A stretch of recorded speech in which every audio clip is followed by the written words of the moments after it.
Backyard Professor Live Sunday Night Fireside Library Hour. Since this is being recorded, I'm going to start a few minutes early and just basically give people a chance to come in before I review what I talked about 2 weeks ago. And then I give you the lowdown skinny on the further information on the Joseph Smith Papyri. Looks like 5 people have joined. Welcome, you guys. I'm just now introducing. I'm basically chatting for about the first 10 minutes. I'm coming on early so that I knew I would be able to be live because of the fiasco of last week. Thanks for hanging in there with me from last week. Hey, all you guys. Good evening, good sir. Mike Weiss, good to see you. Mo, woohoo! Yeah, here we are. Tim Rathbone, welcome all of you, every one of you. I started a little early. I just wanted to make sure I gave myself time to get on. Last week wasn't very good, but I know people watching this video are going to say, oh no, he's going to repeat himself all night again. No, I'm not. I have a boatload of information and I am going to get right on it. I will outline what I'm going to do tonight, and then I'm going to stick with that outline, and we are going to have fun, and I am going to show you guys some spectacular information tonight. I'm really excited. So it's going to be fun. London, good to see you. Or Landon, sorry. Oh, thank you, Tim. Yeah, my GarageBand piece, I have a whole boatload to send you, too. I did a new song today, so. Anyway, hey, Ford and Gamzee, good to meet you. I'm a couple minutes early. I'm going to go for a few minutes, and then we'll round up. Looks like there's a few of you. Oh, someone said they liked this already. Thank you. That's very kind. I am going to proceed. 2 weeks ago, I discussed the relationship with the Book of Abraham and the Book of Breathings. I will briefly review that tonight, and then we will move forward. There is a lot of material to share. Yeah, very good. Yeah, I just got my GarageBand with my Mac, and I'm learning how to use it, and I'm learning how to play music and do music, and I am having an absolute ball with it. I really am. It's a lot of fun to do. So, very enjoyable material. So, it looks like we've got 13 people here. We will, yeah, it's about 5-2. Not bad.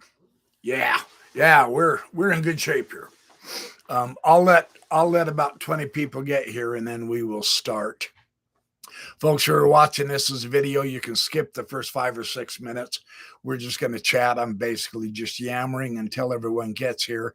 I had electronic troubles last week, and I did not get to give the live show presentation I wanted to, but I'll do it now. So this week, but we had a great chat. I finally figured it out. And after 2 hours, I came back, and man, there were like 65 people that jumped on. It was pretty awesome. It was a lot of fun. We talked about a little bit of everything. Every now and then, you got to have those kind of chats, don't you? I mean, just, get friends together and gab and blab. So I even signed up for Zoom this week, so I think I'll learn how to host a Zoom meeting, and maybe I can start doing a few Zoom meetings with, I think it lets me do 10 people. I'm not sure, but I'll let you know, and then we can all swap emails and get some Zoom fun going. That would be cooler than I'll get out. Yeah. Teresa Pittman, welcome. Glad you're here. Huff Daddy, hey, how are you, man? Doug Vincent, how are you? Thank you for all your help last week, Doug. I appreciate it. It was your email that helped me solve my problem, so thank you very much. We had a heck of a discussion afterward. Sorry, some of you missed it, but we had fun. You can watch the video. The video is really good, actually. But we talked a little bit about everything. And then I showed off some of my art and some of my welding art and my oil paintings. It's kind of a show and tell situation, and it was a boatload of fun. So it was a hoot to do. Yeah. Uh-oh. I cats make your computer crap out. Oh no, Huff Daddy. Cast Satan out for me, would you? Yeah. Hey, Marco F, welcome. And thank you. Yeah. The scrolls art was, I'd done that for 15 years. That was spectacular. So, well, we've got a pretty good group for a start. Why don't I told everybody 6:00. I'm getting anxious because I don't want people to start the video and then say, oh, all he's going to do is yammer about a bunch of nothing anyway. Although it isn't about a bunch of nothing. I'm yammering with my favorite audience and good friends on YouTube. So that's how that works. Or on live, I should say. So you guys are the best. Daisy B, good evening. Welcome. Yeah, we're getting a few people here. Excellent. Yeah, Zoom will be cool, Mo. I think we'll do some Zoom too. That would be a lot of fun. Yes, if all else fails, if you can't fix your computer by picking it up and dropping it on the floor, then have an elder anoint it with the oil. That'll work. Huff Daddy, you crack me up. All right. Hope everyone had a good week. I had a good week. I've got a lot done. I got a lot of reading done. I've got a lot of music making done. I have my garage band and I'm starting to make some music. I'm going to find a site where I can put my music and then I'll send you links. I am a second host or a secondary person using this StreamYard on Mormon Discussions Inc. So I don't think I have as many options to put cool stuff up and links and all. I think they only allow 2. And I'm the second one. So that's why I just do live, and that's why I show you, stuff on the camera and all, because I don't know if I can do links or not. But it's okay. I'll get my message across one way or the other. We will make this work. Hey, Mark Crispin, good to see you. Yeah, GarageBand is amazing. I sent a couple of you a few of the songs. I've got like 14 songs. I just wrote a new one today. So, and I'm working on a new blues jazz type song that's going to be fun. Rock and roll organ in it and all that. So, okay, 20 people. Oh, 2 of you've left. I can't blame you. Okay, let's get this show on the road, shall we? I'm going to go ahead and start, and then those who come in late, they can just watch the video and catch up on the first 10 minutes. So we're gonna form. Paul Osborne is the live stream. Yes, this is the live stream. Welcome, Paul Osborne. I have been waiting just for thee.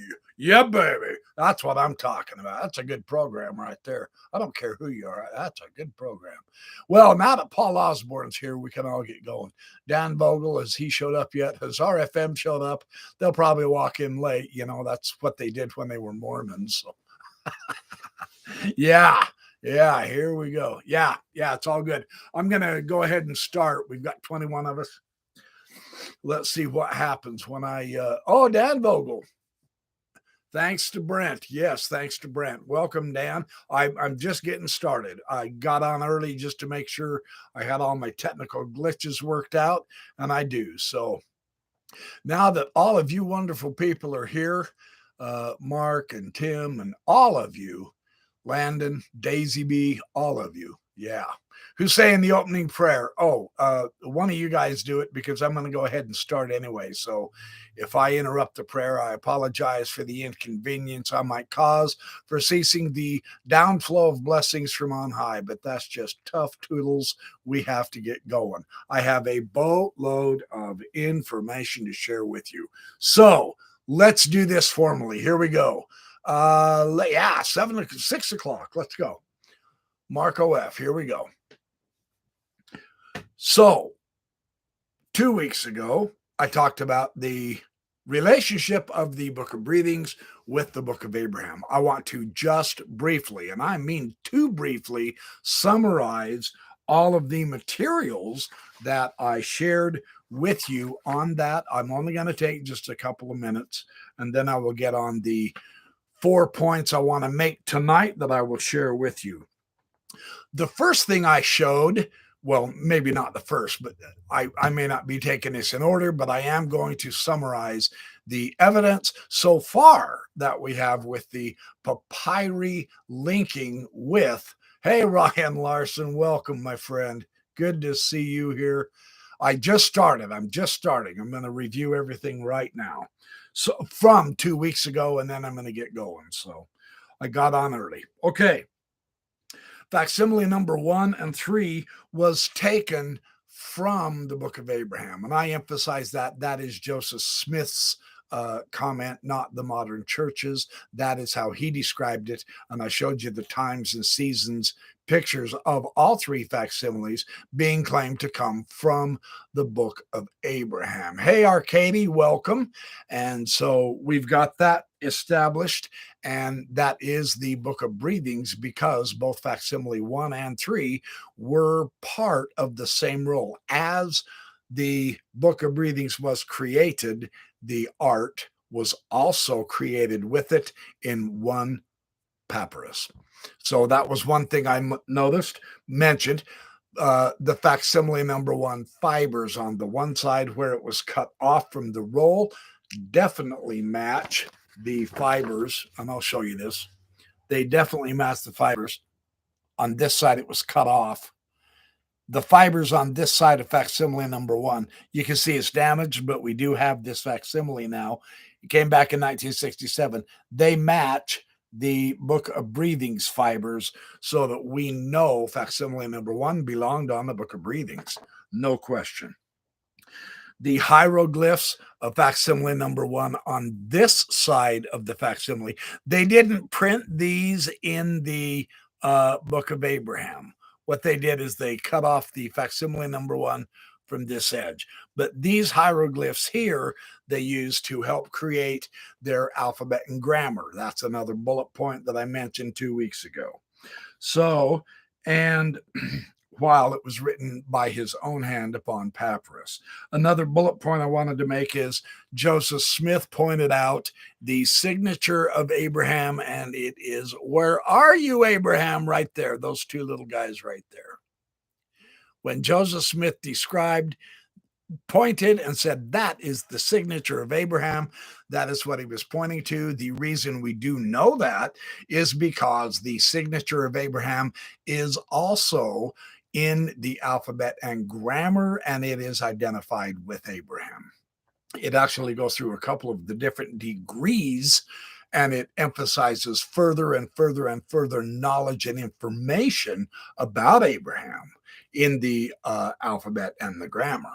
So everyone's still with me so far? Good. These are the bullet points. The signature of Abraham, of course, makes sense because Abraham would sign his own book. Duh, right? Because we know, right? We know based on descriptions that the rest of the papyri that they had and they were describing, that was identified as the Book of Joseph. Well, that's not the papyri that Joseph Smith was focused on in order to find the Book of Abraham or his signature. It was this breathing text. So, and then there's the other half of it. I'm just showing you the one half of it. So that's another bullet point. Another bullet point I want to make is the English text itself. The translation of this Book of Breathings came from the hieroglyphics in the first 4 rows of the hieroglyphics that were on the written part on the other side of facsimile number 1. So on this side, they get the alphabet and grammar and Abraham's signature. And on this side, they lay out these hieroglyphics in a column on paper, and then on the side of each, to the side of each hieroglyphic, they translate verses of the Book of Abraham. So all of the Book of Abraham material comes from this piece of papyrus. We also know the English translation text of the Book of Abraham refers a couple of times back to facsimile number 1, and I shared Robert Rittner's insights where the entire historical thematic idea of Abraham being sacrificed is based on facsimile number 1, so that the text itself reflects the picture. So those are the bullet points. And tonight, I will share contemporary eyewitnesses who identified the sheets of papyrus under glass slides, which Joseph Smith said he wanted to protect and preserve the papyri. And it was those separate glass slides that Joseph Smith kept showing to witnesses, saying, there's the signature of Abraham. This is the writings of Abraham. This is his autograph. He also identified the writings of Joseph. He also identified the writings of Aaron. And I will get into all that detail tonight. So that's briefly a brief summary. I told you 2 minutes, I took 5. That's the way I am. I am a motormouth par excellence, yes. There are 4 points that I am going to focus on tonight to keep my discussion structured. And there are a lot of pieces of information within these 4 points, but I'm going to structure this so that you come away understanding 4 major themes from tonight's video. The first theme is the value of the Bayes theorem inference kind of thinking. Okay. Oh, thank you, Splunky Doink. That's very kind of you. You're awesome. So my first point is the Bayes theorem philosophy and how and why it has helped me get clear. I'm not going to spend a lot of time on that one point, but I'm going to show you how when I began to recognize the value of asking the kinds of questions that Bayes' theorem says we ought to ask, then I began to become clear. So I'll talk about that. My second point I want to talk about tonight is how Joseph Smith himself made the information in the Egyptian papyri. Joseph Smith consistently identified Bible personalities and biblical themes in the Egyptian papyri. That's going to be my second point. My third point that I would like to make tonight is Joseph Smith is a profound literalist. I have not found anywhere in his sermons or his writings or his scriptures where he spiritualizes anything.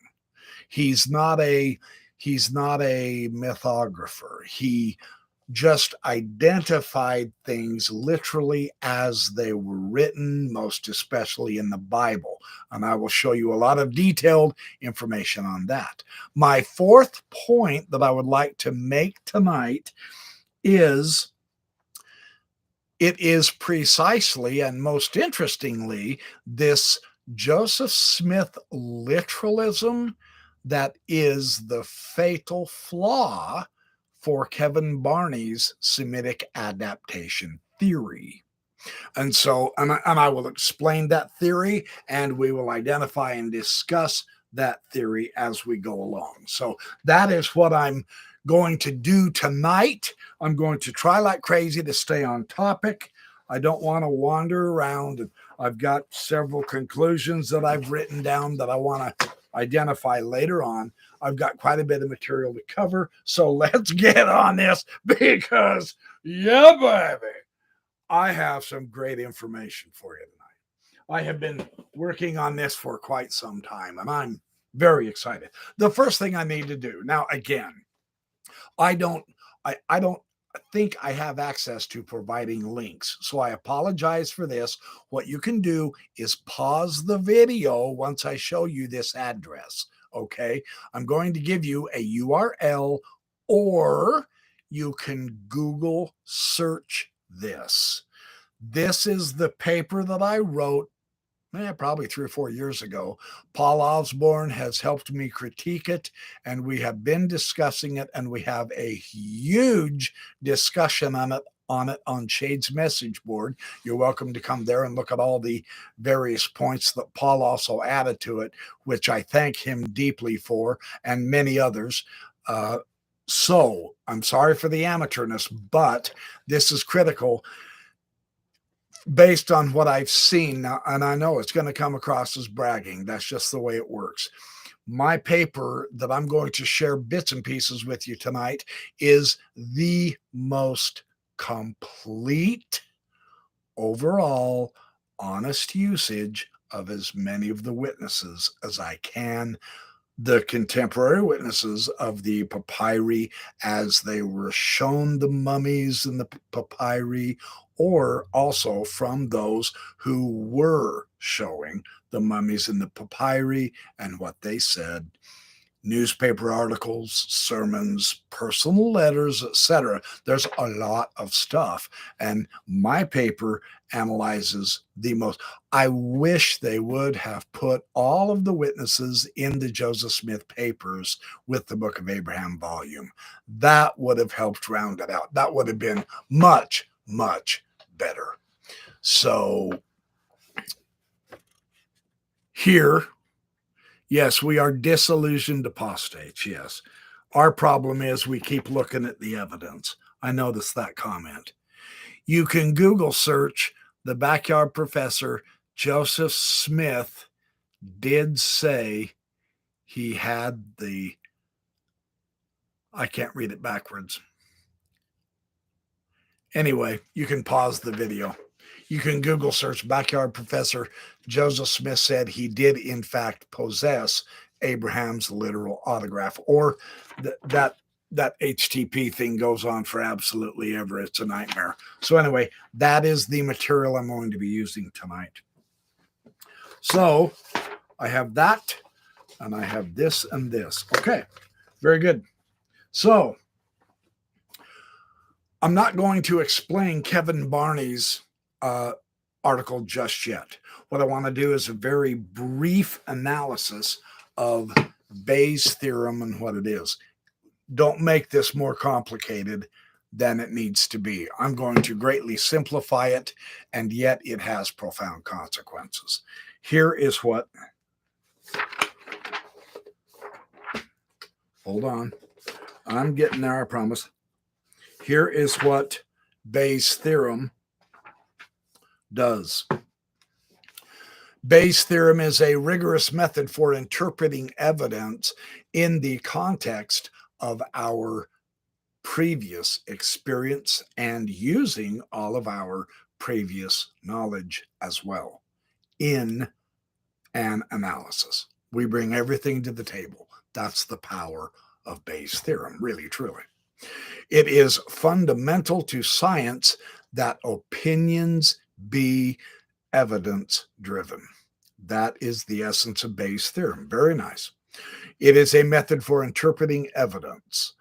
We ask ourselves, the thing I have loved about Bayes' theorem is the reason it leads to clarity, for me at least, is because I am asking better questions, more meaningful questions, and because of that, I am forced to deal with the entire context and the entire glob of evidence in whatever subject I'm looking at. I really like doing that. This is really important. We ask ourselves, how plausible is the information? How expected is the evidence given our background beliefs? And we ask ourselves how reliable the source is.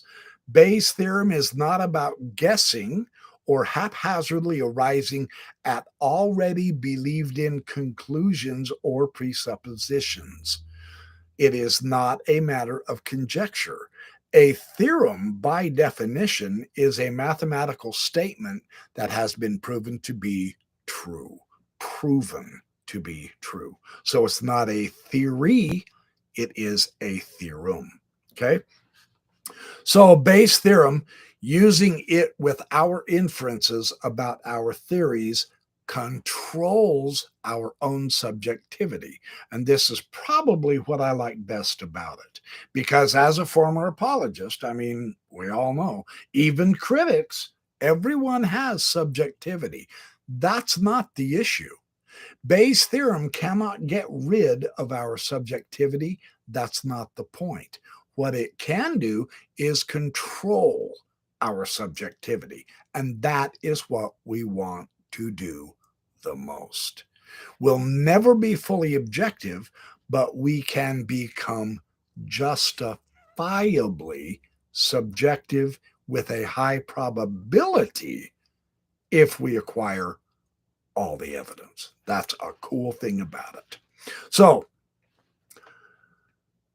we no longer get to pick and choose only what sits best with us, what feels right, or fits our theory, or what strengthens our testimony.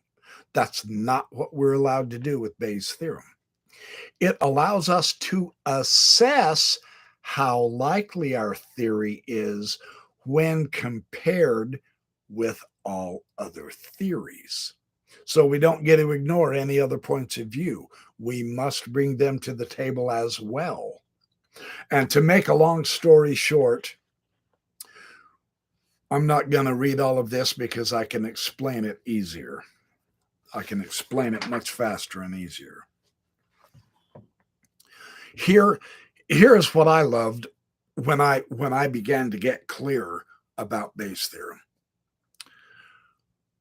We ask ourselves a different question. We don't ask ourselves like Carrie Mulstein does this evidence fit my theory? Oh, it does? Good. Then I'll keep that. Does this evidence fit my theory? Oh, it doesn't? Then I'll ignore that. Or I will explain that away. That is what we cannot do. What we have to do instead is we bring in all of the theories, all of the evidence, with all of our background knowledge about how the world works. And here are the questions that we begin to ask. We do propose a theory, of course. We have to figure out, look, something left that evidence, right? I mean, we haven't. Something left it. So the question is, we theorize, well, okay, we think thus and so caused that evidence, right? So the question we ask ourselves is, does the evidence fit my theory better than the other theory? We also ask, in conjunction with that, we have some evidence.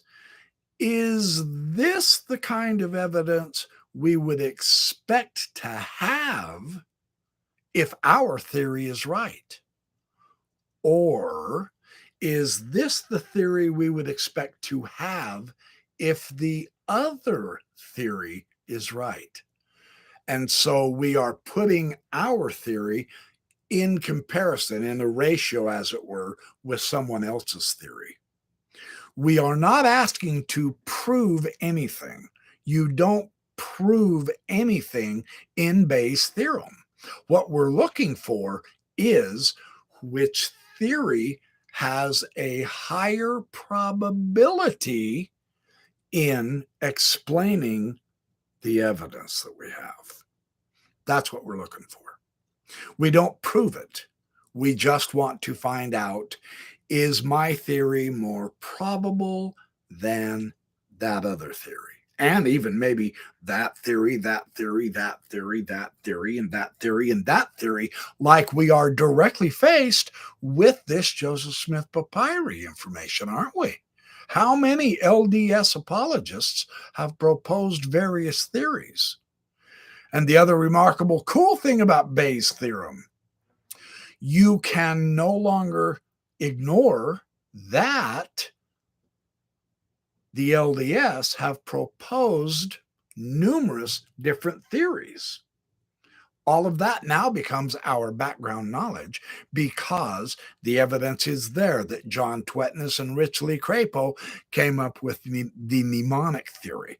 The evidence is there that Hugh Nibley came up with the hidden ciphers theory and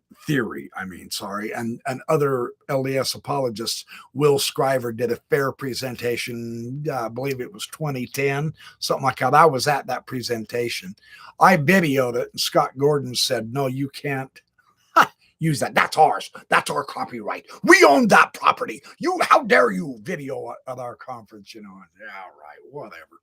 So anyway, I've still got the video somewhere. It's okay. It's online, I think. Kevin Graham massacred it. But see, and then John Gee's missing scroll theory, the most infamous, heinous, idiotic theory. And then Kerry Mulstein is coming up with various theories of his own. And now, interestingly enough, you have the catalyst theory.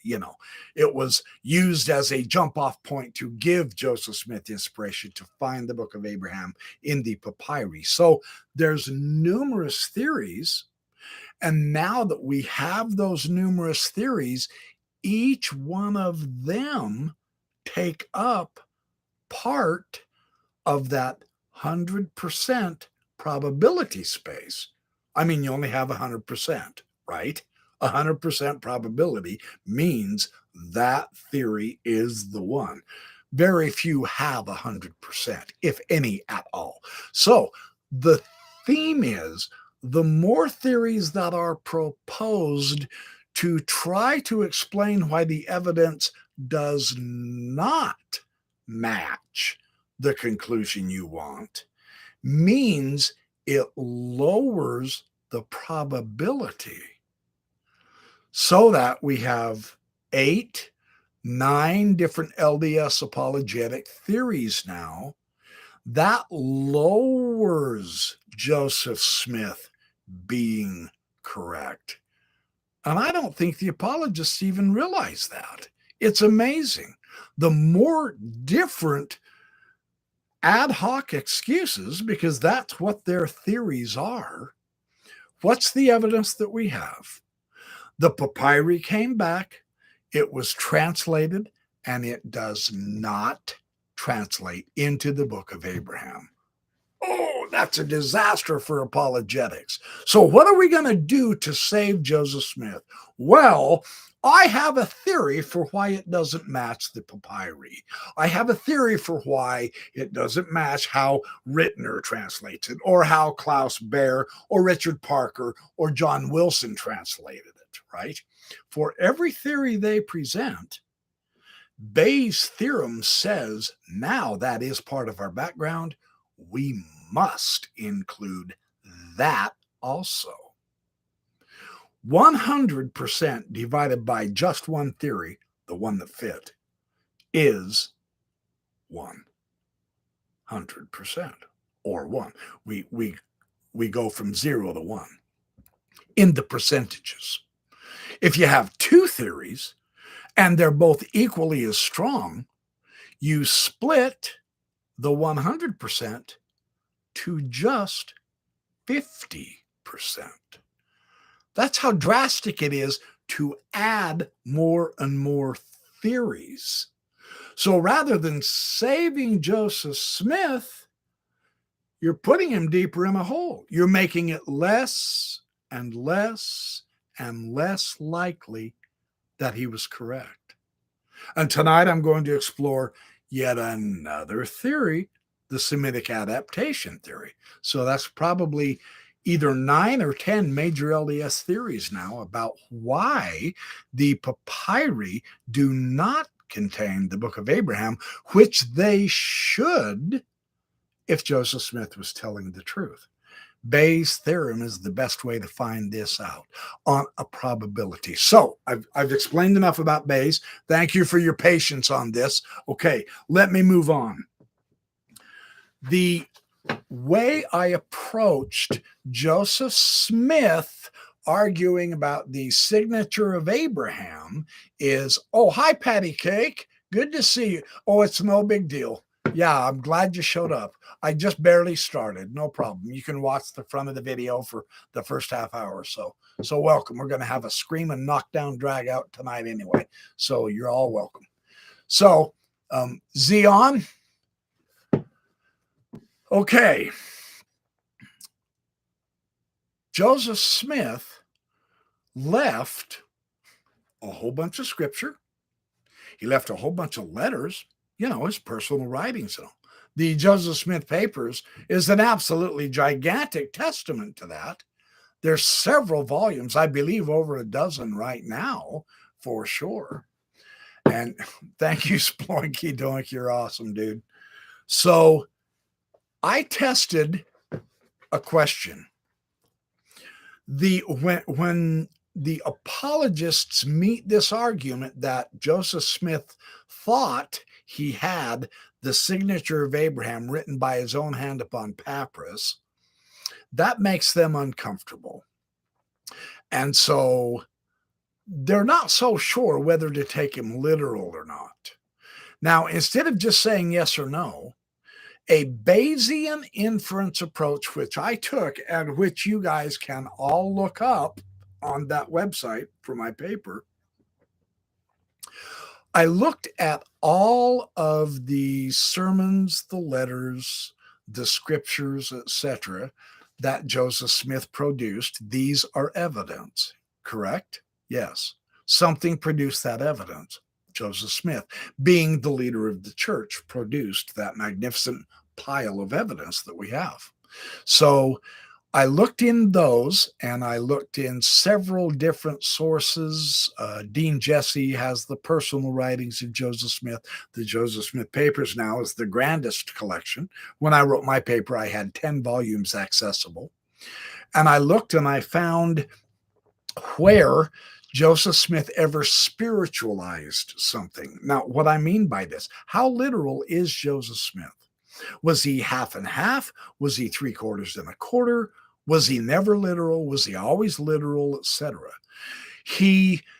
Did he metaphor everything and make everything an analogy like Philo of Alexandria did back in Jesus's day? If you've read Philo, you will know what it means to spiritualize things away, bring in number symbolism and physical symbolism, etc. I never found Joseph Smith once spiritualizing anything. And that surprised me. I said, wow, that is really fascinating. For instance, the resurrection of Jesus Christ, that's not spiritualized by Joseph Smith. He literalized the second coming of Jesus, right? Jesus standing on the right hand of his Father in one of those accounts of the first vision, right? The literal Garden of Eden being in Jackson County, Missouri. That wasn't a spiritualized teaching. Joseph Smith said the literal gathering of Israel, he sent the missionaries over to Great Britain. They baptized tens of thousands, much to the envy of today's missionaries. And they all came over. They crossed the Atlantic and they came and gathered literally with Joseph Smith and the Quorum of the 12. I mean, the 12 were out there doing missionary work too, right? The Pratt brothers and Heber C. Kimball and Brigham Young, all of those guys, Lyman White, all of them were out there missionarying and bringing people to the fold. Well, that was a literal physical gathering. Now, when they got together, did Joseph Smith say we need to build temples so that we can baptize the dead be baptized for the dead, and so that we can be married for eternity, etc., etc., etc. Did he spiritualize the temples in our heart? What I mean when I say we do temple work is you do it in your heart. Of course not. Joseph Smith broke his back along with thousands of others producing literal temples, didn't he? See, his literalness in all of the doctrines that I can find, the literal gold plates of the Book of Mormon, the literalness of the priesthood, the literalness of all of the various doctrines, the return of the 10 tribes, etc. Nothing is spiritualized. So in this one instance that we have on Joseph Smith saying, that is the signature of Abraham that he wrote by his own hand upon papyrus. Is that the only lone possible exception? Of course not. That doesn't make sense. The probability is higher that Joseph Smith literally meant he had that signature of Abraham than if he didn't. Notice I'm not saying I've proved it. It's just that based on all of our background knowledge concerning what Joseph Smith wrote, what he did in his life, how he gathered the people together, preparing for a literal return of Jesus, etc. It is his literal attitude that was consistent for 44 years. That's what I found. And then I looked into the teachings of Joseph Smith's followers, the Woodruffs, the Pratts, the Youngs, the Kimballs, all of his followers, the Pages, and what did they teach, you see? So Joseph Smith, while he was alive, literally taught literal truth out of the Bible. There really was a literal first man and first woman, Adam and Eve. Peter, James, and John, the same ones mentioned in the New Testament with Jesus, a literal Jesus on earth, they came back and gave him an Oliver Cowdery, the Melchizedek priesthood. Did his followers continue teaching what Joseph Smith had taught them about the literality? Or did they say, well, he was obviously mistaken, we need to bring in a much more spiritualized doctrine? Well, we have 26 magnificent 400 to 500 page volumes in the Journal of Discourses that we can look at, don't we? There are thousands of sermons from all of Joseph Smith's closest followers and successors, the apostles, the 70, whoever else was in the congregations.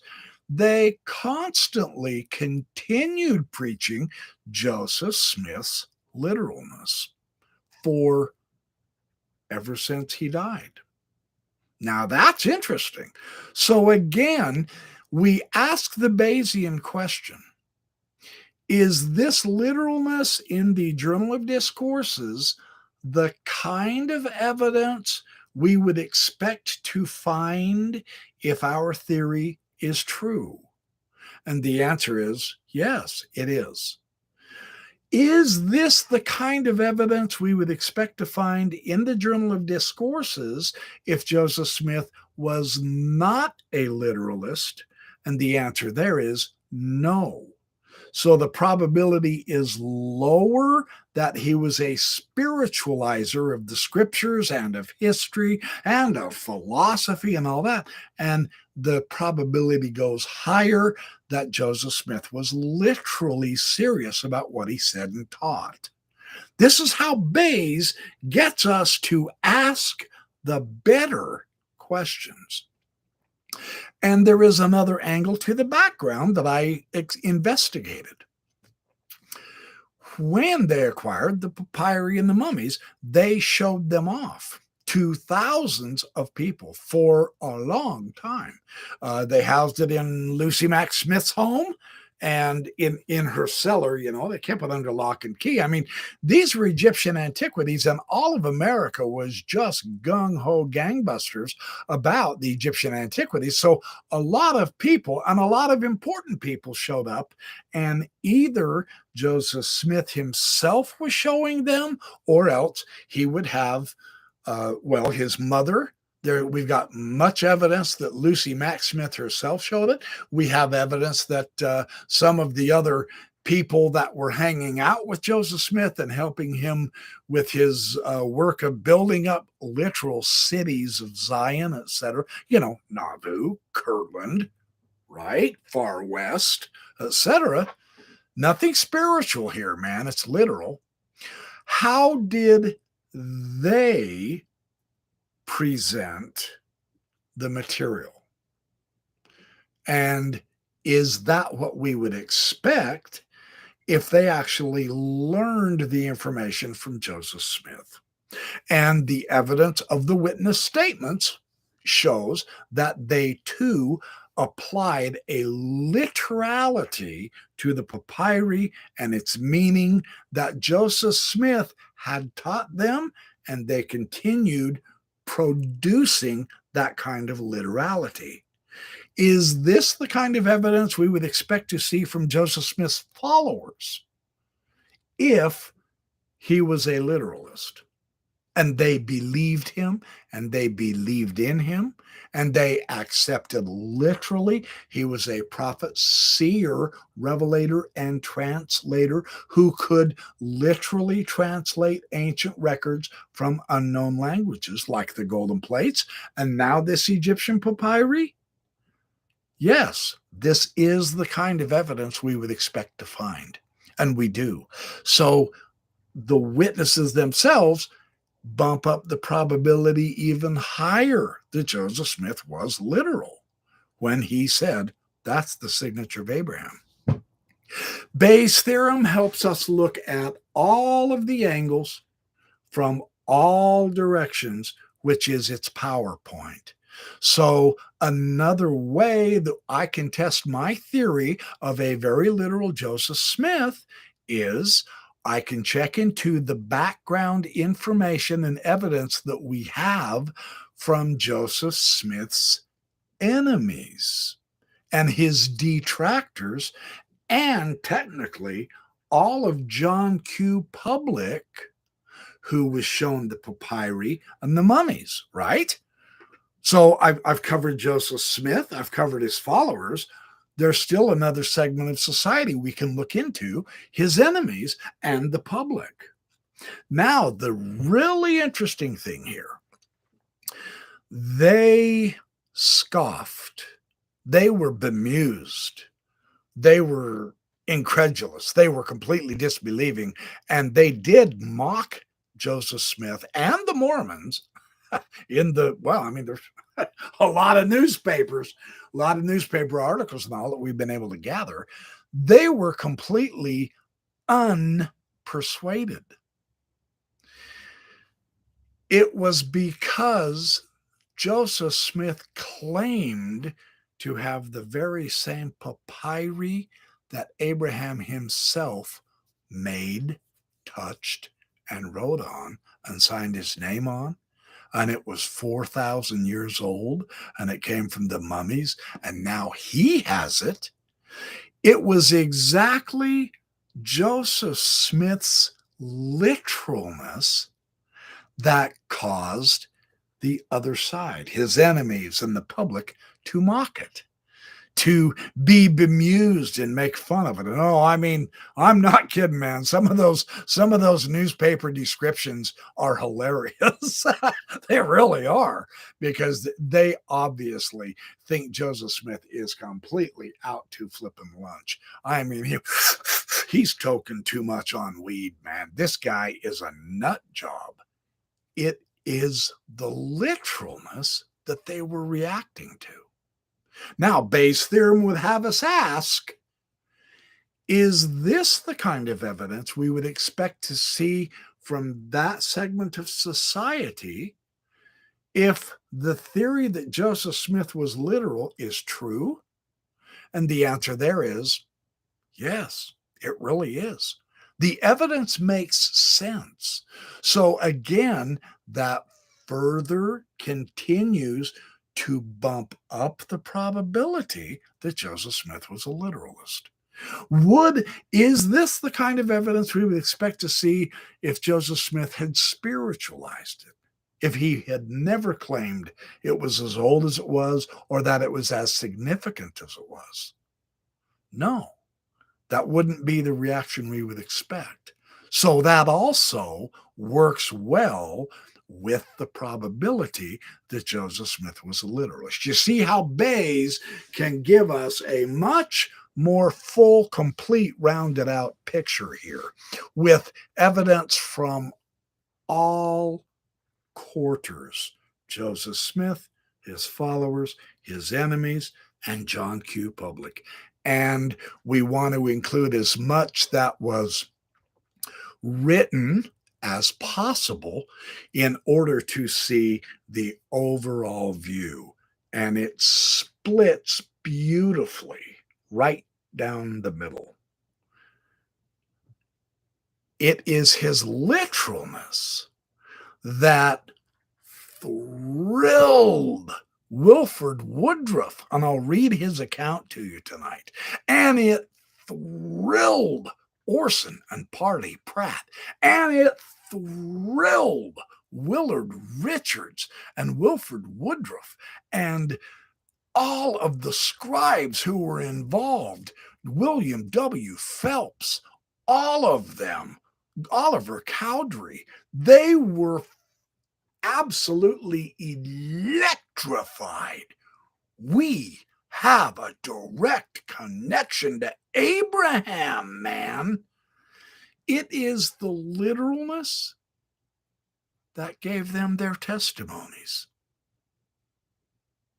Very interesting. On the other hand, his enemies completely mocked it. They said, this is just idiotic. Again, it was because of the literalness that caused them to mock. Joseph Smith doesn't appear anywhere as being spiritualizing any of this. So I wanted to point that out on the literalness of Joseph Smith and the literalness of the witnesses, because it makes perfect sense on the evidence. Now, the other interesting issue here is apologists are today uncomfortable with that kind of literalness, especially in Joseph Smith. It was never an issue. It was never an argument in Joseph Smith's day. Absolutely none of the tens of thousands of saints who received a testimony from the Holy Ghost that Joseph Smith had the writings of Abraham ever thought twice. It's only become a problem since 1967, when the actual original papyri were brought back to the church. That's a real important thing to keep in mind, yes. The controversy was not there. It's here and now. And there are reasons why. And I will share those reasons with you right now. Yes. So far, are there any questions? Not that I'm even looking. You guys look like you're having a fun. Oh, Dan Vogel, thank you. That's a very good point. I'll bring that out. Joseph Smith and the early Mormons wouldn't have paid $2,400 for a catalyst. He didn't need it when he saw the writings of John in vision, did he? He didn't pay for that. That just showed up, right? Thank you, Dan Vogel. That's a very good point. Yeah, I'm with Doug Vincent. That was an excellent point. So thank you for being here, Dan, so that you can kind of help fill in stuff. I hope I'm telling all this right. I think the probability is really high that I am. I'm about to assess the evidence right now. So the one issue in Joseph Smith's day now, this is what the Mormons were thinking in his day, and we've got the witnesses for this, I promise. They wanted to know, even while Joseph Smith was showing the papyri to the curious and bemused visitors, did he actually have the writings of Abraham? And Joseph Smith assured them that he did. There's no question of that anymore. That's not even questionable with the evidence. So it is a logical thought for Joseph Smith's divine calling of being a seer that rests upon whether the book of Abraham was correctly translated or not, right? In Joseph Smith's day, there was simply no discussion about it. Of course, Joseph Smith translated it correctly. Both Orson and Parley P. Pratt, by the way, don't know if you're aware of this or not, but it's a nifty little historic side note. Both of them said Joseph Smith translated the papyrus with the Urim and Thummim. Wilford Woodruff now, he said it was direct heavenly inspiration. And one of Joseph Smith's scribes said, I sat down by Joseph Smith's side and penned the translation of the book of Abraham as Joseph Smith translated it off the papyri by inspiration, by revelation. That was their claim, right? There was no question then. It's always just been today. Very interesting, huh? So here is the account, and I want to read this in full because it brings in other issues concerning the literality of Joseph Smith. That is very important because I believe today's Mormons are kind of fudging on this. They're kind of, they're hesitant. Do we have to be that literal? Well, we're the early Mormons. And the answer to that is certainly. Let me read this. February 19th, 1842.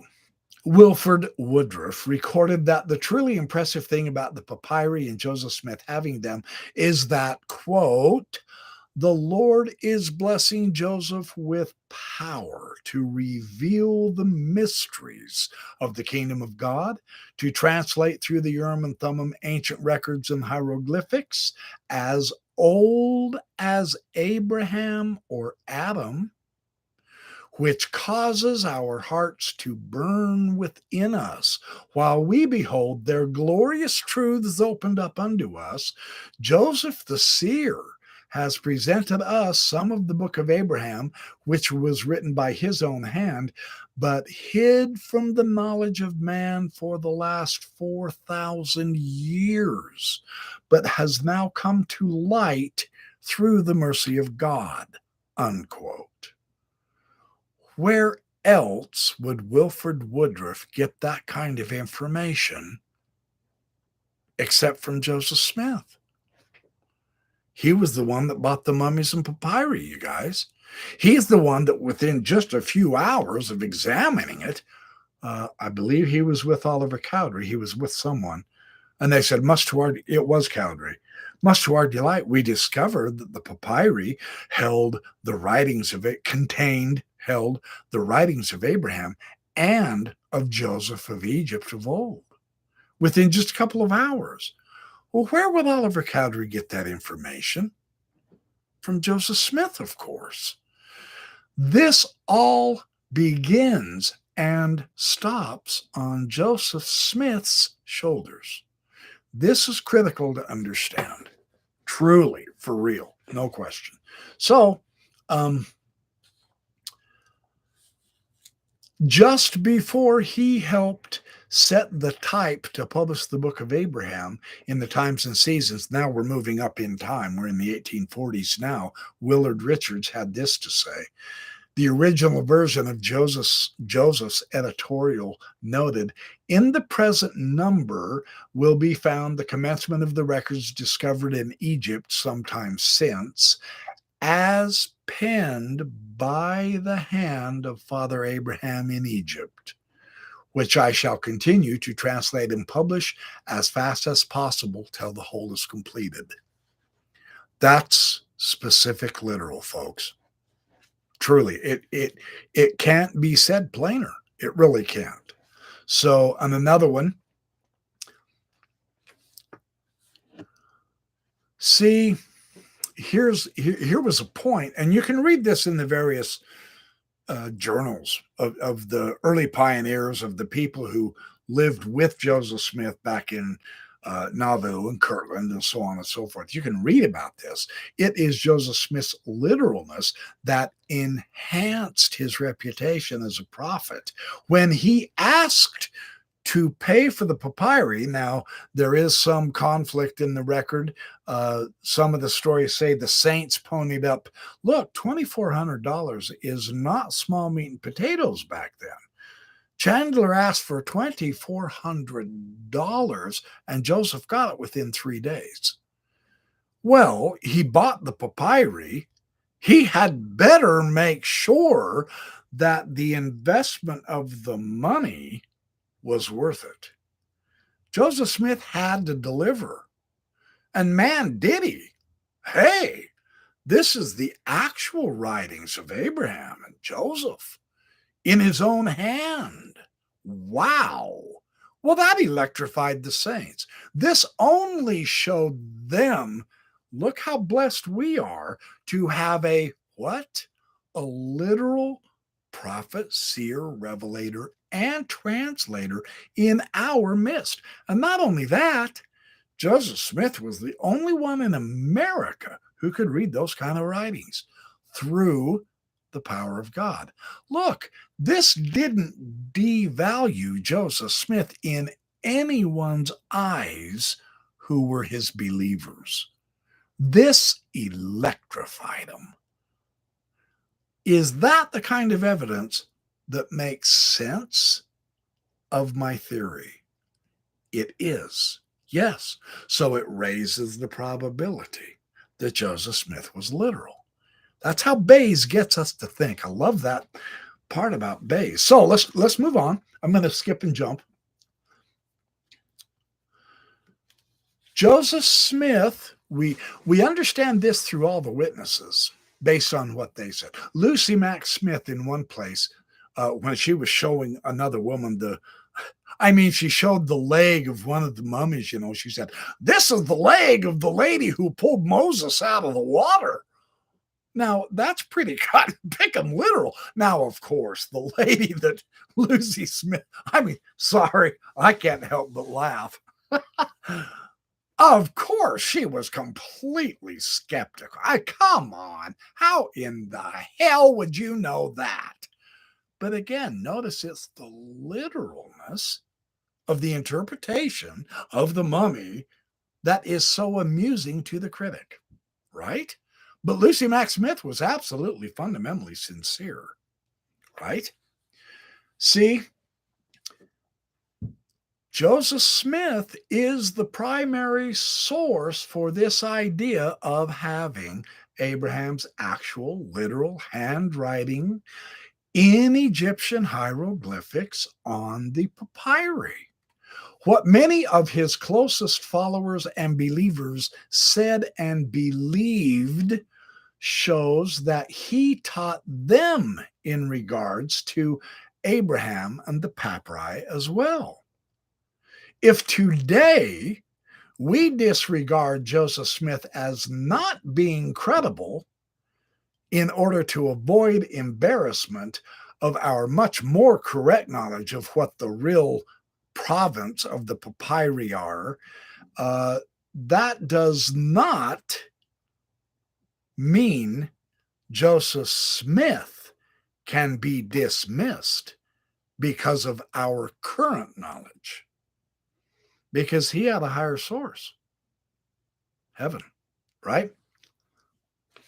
It's problematic for Joseph Smith, is what I'm telling you. Truly, truly. Really, really bad. So, Kevin Barney says that I've got to get to Henry Caswell. Hold on. I'm going to skip this part too. I have a lot to read. And let's see, I've been going an hour. We're doing good. About an hour. That's all right. You guys look like you're having a good discussion. Yes, the papyri were identified by Joseph Smith's followers. Thank you, Paul Osborne. I appreciate you pointing this out as being 3,500 years old. Correct. Yeah. The Mormons, the early Mormons, were saying this stuff goes way back there, right? So, and they got that by revelation. That is fundamental key, no joke. So Henry Caswell described his visit to Nauvoo in 1842, where a gentleman showed him the papyri. Having introduced me together with several Mormons to this sanctum sanctorum, he locked the door behind him, and he proceeded to what appeared to be a small chest of drawers.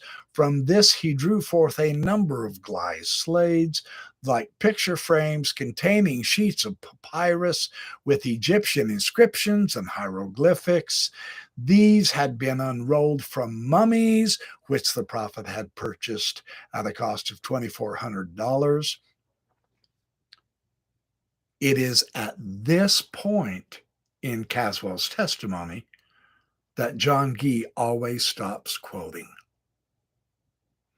But that's not all Caswell said. Let me finish the statement. Yeah. By some inexplicable mode, Caswell says, as the storekeeper informed me, Mr. Smith had discovered that these sheets, they had cut them apart by then, and they were putting them under glass slides to help preserve them because, of course, as all of our evidence shows, this was the most important papyrus that Joseph Smith had because he connected it to the Book of Abraham. And that's the one he translated first. He never got to Joseph. So Caswell said he identified these sheets containing the writings of Abraham. There's our Book of Abraham. It's not on a lost roll. It's in these cut apart sheets and put under glass to be preserved. That is the Book of Abraham that he is being shown. He said it contained the writings of Abraham written in his own hand while in Egypt, pointing to the figure of a man on a table. Gee, what do you think that means? That is the picture of Abraham at the point of being sacrificed. What did he point to? Facsimile number 1. And that was under a glazed sheet. But this is one that we have now. So was this one under a glazed sheet, the original Book of Abraham. And this one we have now. The identification from the eyewitness is very powerful that the Book of Breathings is the original Book of Abraham. That is very interesting. That's why John Gee will not fully quote Caswell, right? Not good. Not good for the apologists right now. I'm not even going to go there. I promised I wasn't going to do any ad hominem, but it would not be ad hominem to say that methodology is just not acceptable. And I promise I am being very charitable here. Just ask Dan Vogel if you think I'm bluffing. Ask Paul Osborne. I am being charitable, right, guys? Tell them. Of course, then they believe me. They've seen me wildly accusative before. But anyway, so here's the question that I asked myself because I was trying to approach this from a Bayes inference point of view. Here's the question. Why were so many of Joseph Smith's friends and followers saying that these were the writings of Abraham, his actual writings? It stands to reason that it is because he told them. He said so himself, right? Of course. On the first time examining the rolls, Chandler had brought the one roll containing the writings of Abraham, the other roll contained the writings of Joseph, and several of his followers proclaimed the simple truth as they learned it from Joseph Smith when he exhibited the papyri to so many of them as his history demonstrates. He displayed them numerous times through several years, both to his closest associates and to complete strangers, both young and old alike, male and female. Everybody was welcome. Come on in and I'll show you the papyri. And they did. They came in. Well, that's why. See what produced the evidence that we have of all these witnesses? Joseph Smith's literalness is saying, hey, come and check this out. I have the actual papyrus Abraham wrote. I have his book from the Egyptian. I have it. And what's more, I can translate it. That's what produced this evidence.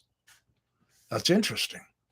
John Whitmer says because Joseph Smith could translate the papyri, these records, which give an account of our forefathers, much of which was written by Joseph of Egypt. William W. Phelps, in a letter to his wife Sally, noted the rolls of papyrus contained the sacred record kept of Joseph in Pharaoh's court in Egypt and the teachings of Father Abraham. These records of old times, when we translate and print them in a book, will make a good witness for the Book of Mormon.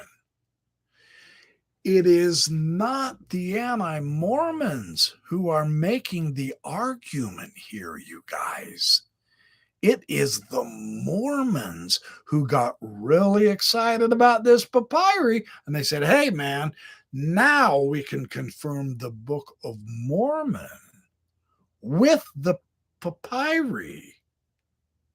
That is interesting, right? Hugh Nibley kind of fudged on this. John Gee just flat blows it, but I'll get to him later.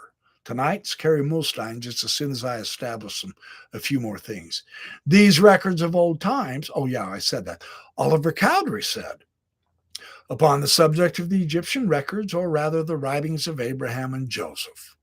The writings of Abraham and Joseph. They were taken at literal. The writings of Abraham and Joseph. Joseph wrote his book. Abraham wrote his book in the Egyptian hieroglyphics. That is what Joseph Smith told them, and that is what they repeated, and Joseph Smith never corrected that. Now, there are places where at one point, one of the newspapers, I can't remember which one, doesn't matter. One of them was saying that, oh yeah, Joseph and the Mormons claim that they have the body of Abraham and they have the bodies of Adam and King David. And, oh, sure. Joseph Smith and Oliver Cowdery immediately jumped on that misrepresentation and published a rebuttal and said, we are not claiming to have the bodies of the patriarchs or any of the biblical kings. He corrected the false rumors.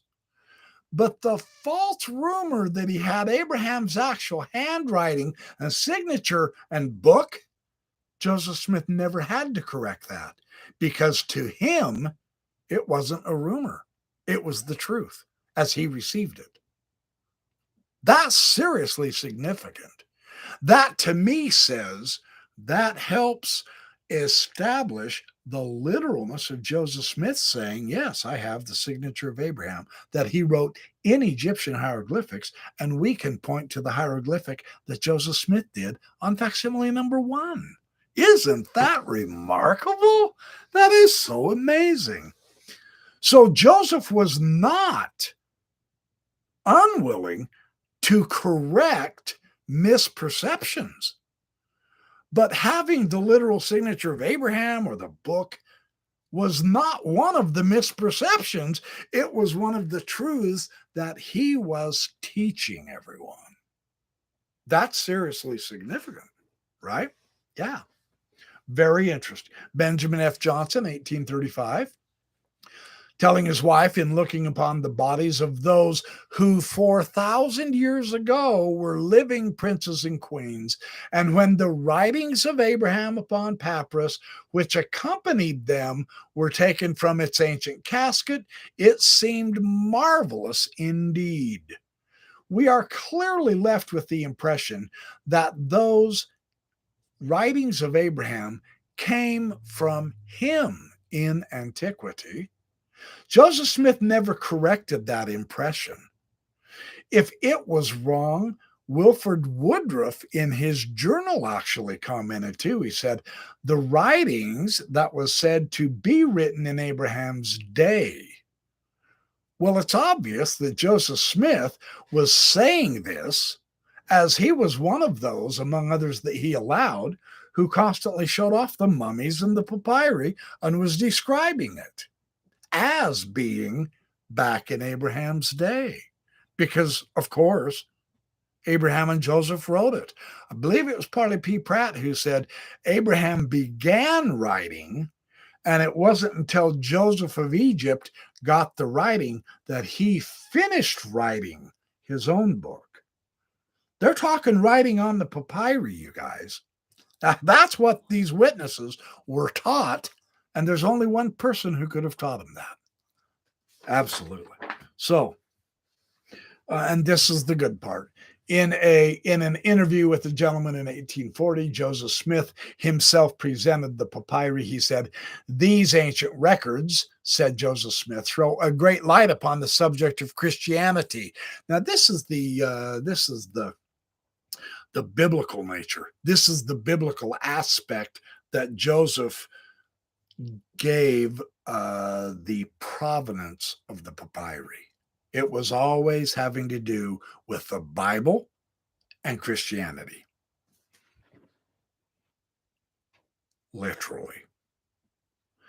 They have been unrolled and preserved with great labor and care. They had been cut apart, put under glass slides, like Caswell said, because they were trying to preserve them. And they showed off the most important ones, the ones Joseph Smith was translating the book of Abraham, the facsimiles with it. Definitely. And this was described by a lot of witnesses. Absolutely. "I will show you how I interpret certain parts," Joseph Smith said. "There," he said, pointing to a particular character. And we know where he's pointing, don't we? Yeah, we've seen this. We have seen this with our own eyes upon papyrus. Oh, what a smart aleck. Right there. Joseph Smith's pointing right there.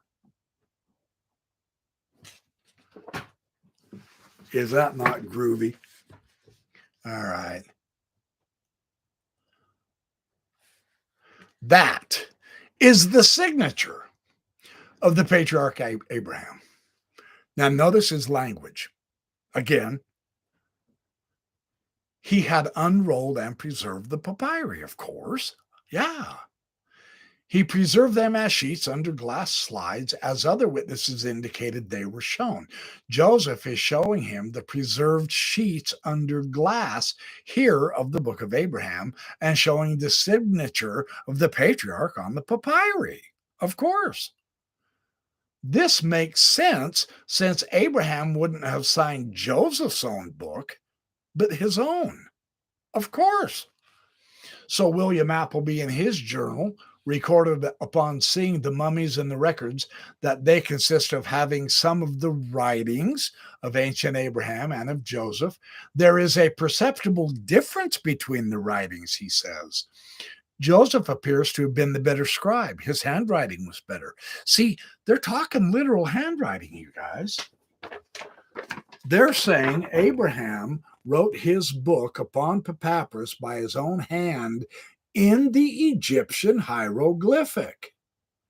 And when you compare the handwriting of Joseph, Joseph's handwriting is better. But they're talking literally the hieroglyphics.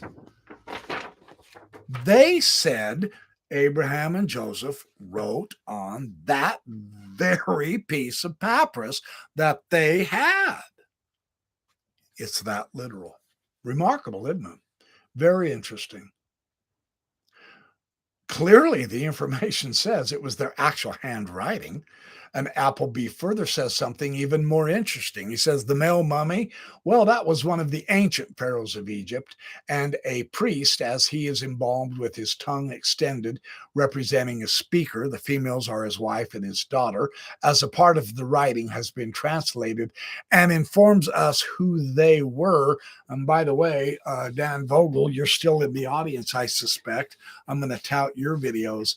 The Princess Katu Men, you guys need to go watch Dan Vogel's videos on that. Seriously, it is spectacular how important the mummies also were to Joseph Smith. Dan Vogel brings this out really good in his videos.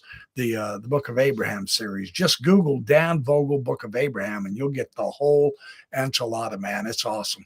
I would strongly advise you to go look at those videos. I did, and they're a delight. I'm not kidding. So, as part of the writing has been translated and informs us who they were and whose writing it is, and when these mummies were embalmed, which is nearly 4,000 years ago, another witness describing the age of the mummies, the writings, 4,000 years ago. Now, where did they get that information from? Except Joseph Smith. That's what he was teaching them. That's why they knew when to date them, because Joseph Smith, the prophet, seer, revelator, and translator, knew that. And he said so. So they are repeating the information that they got from Joseph Smith. This is really an important point, right? It begins and ends with Joseph Smith, and whose writings was it, if not Abraham's, that they were talking about. That's what they were always told. Right. So in a different, though equally interesting vein, the anti-Mormon, Tyler Parsons, sneered. Here's what he said. He read or attempted to read a part of the letter purporting to be an extract from the Abrahamic letter that was found with the mummy. See, he's appearing to mock the very thing that Joseph Smith's followers loved. And that was that they contained a literal book writing of Abraham. The anti-Mormons are mocking that. The pro-Mormons, they're getting testimonies of it because it is literal. That's real interesting, isn't it? And this evidence makes sense, of course.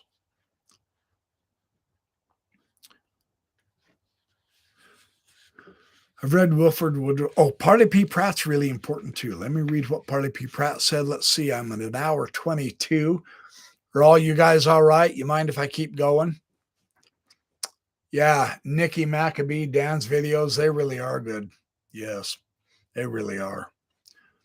Parley Pratt, one of Joseph's followers, he said the record is now in course of translation and proves to be a record written partly by the father of the faithful, Abraham, and finished by Joseph when in Egypt. Yeah, it was Parley P. Pratt who said that. And Charlotte Haven's testimony of visiting Mother Smith, who had the relics in her house, noted Mother Smith claiming the writings were written by Abraham and Isaac, written in Hebrew and Sanskrit. So Haven also noted it sounded like what Mother Smith was saying was a bunch of Bible stories from the Old Testament. Now, where would she get that idea of the biblical themes? Lucy claimed it came from Joseph Smith. That's who began that, right? The literalness, again, from the Bible. The literal Bible history, as the Bible says it happened, Joseph Smith accepted that. Literal. Well, the Bible said Joseph was in Egypt and he wrote his book and all that, you know. The Bible says Abraham was the father of the faithful. He went down into Egypt and all that. It's in the Bible. That story must be true. So he's tying the literal biblical history from his understanding directly onto these incredibly fascinating and interesting antiquities that thousands of people were coming to see. Yeah, that's where it goes. Definitely. So, oh, hold on. I've got to keep reading this. Let me keep reading this. This is really good.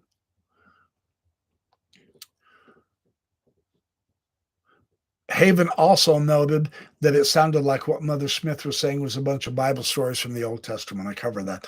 Other witnesses, including Joseph Smith himself, claimed the papyri were all about stories of various biblical patriarchs and their sundry adventures. That part of Haven's account sounds authentic.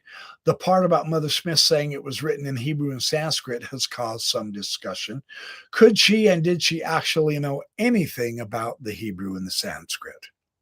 Of course not. No, of course not. Notice, though, Lucy Smith claimed that what she was saying was, quote, through the inspiration of her son Joseph, unquote.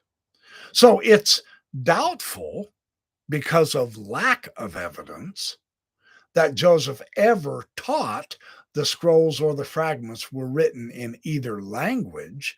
However, the parts about the biblical characters seem to gel with other witnesses and the description they heard about the serpent tempting Eve.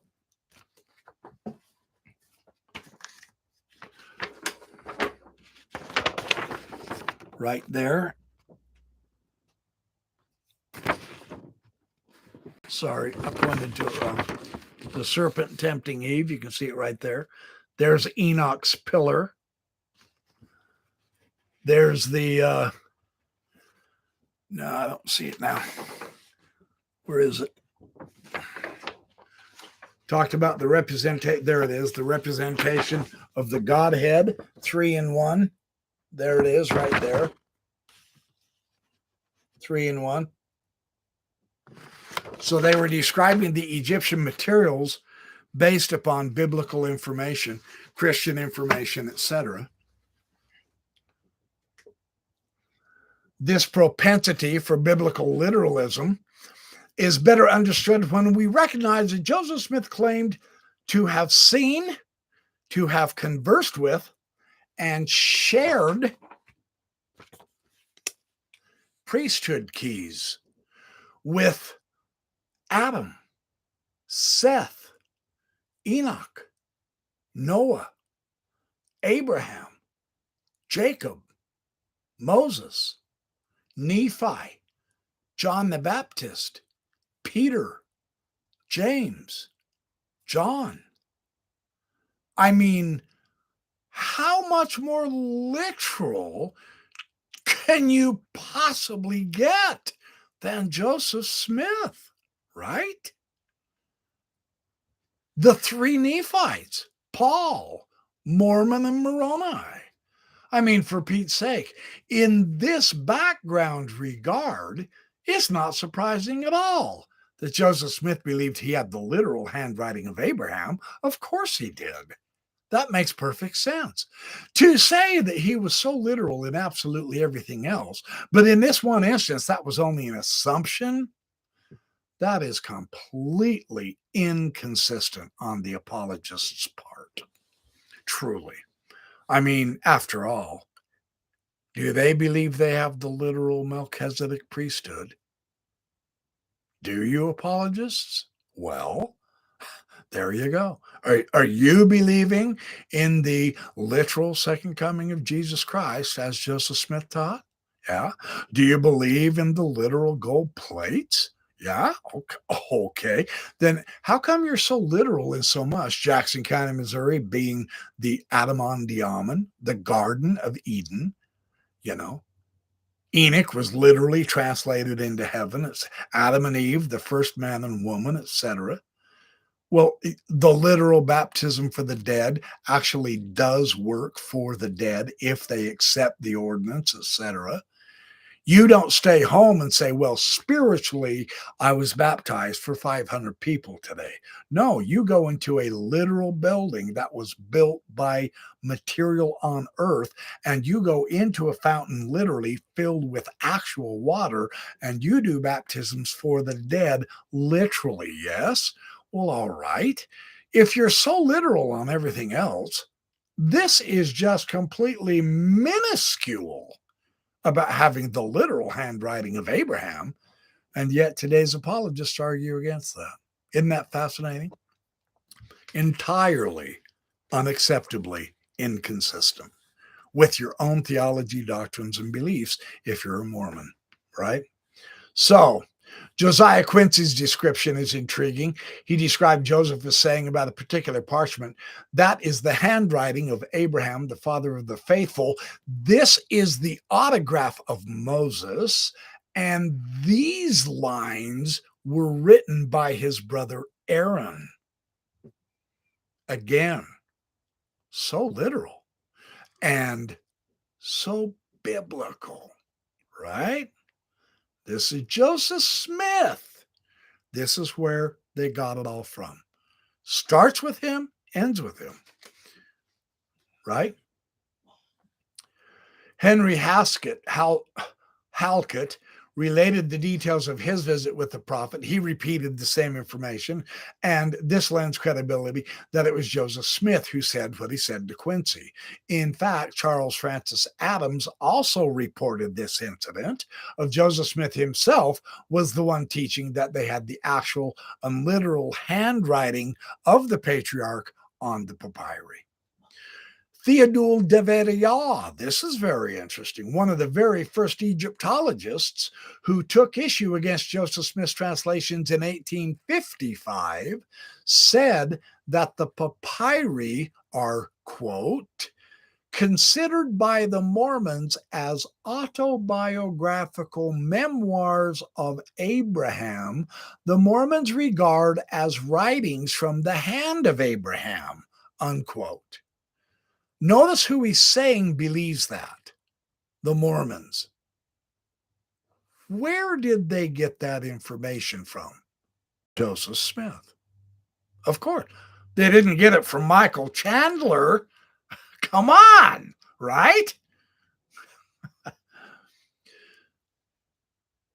So, I'm going to skip this.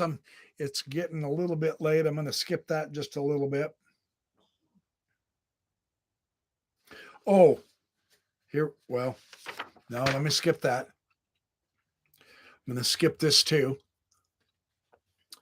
I will get to some of Hugh Nibley's materials here in a few weeks. I've got John Gee in line, and I've got Kerry Mulstein, and then Hugh Nibley's materials, and then I'm going to refute my own apologetic information. I'm about ready to get to Kevin. In fact, I have to get to Kevin Barney. I have all kinds of witnesses. Please do look this paper up. If you print it out, it's 71 pages in print. The issue that I want to make sure I cover tonight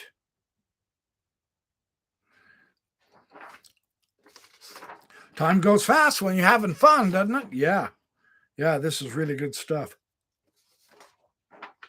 Okay, here we go. Kevin Barney, in his article, it's in Papyrus, Astronomy, Papyrus, and Covenant. It's chapter 8, the Facsimiles and Semitic Adaptation of Existing Sources. I'm going to summarize briefly Kevin Barney because I do want to answer the fatal flaw that refutes his argument. No matter how much extra evidence he could come up with, it cannot help him. And this is interesting. So here's how Kevin puts it. He begins in the 1912 affair of the Reverend Franklin Spaulding, where he got 8 experts Egyptologists who refuted Joseph Smith translations. Okay. Spaulding based his information, which he gave to those 8 experts, upon what he learned the Mormons themselves believed, which they had gotten from Joseph Smith. Okay. Spalding cheated on one major issue. He did claim that the facsimiles that he sent out to each of those experts were the originals. And in that, he was wrong. They were not.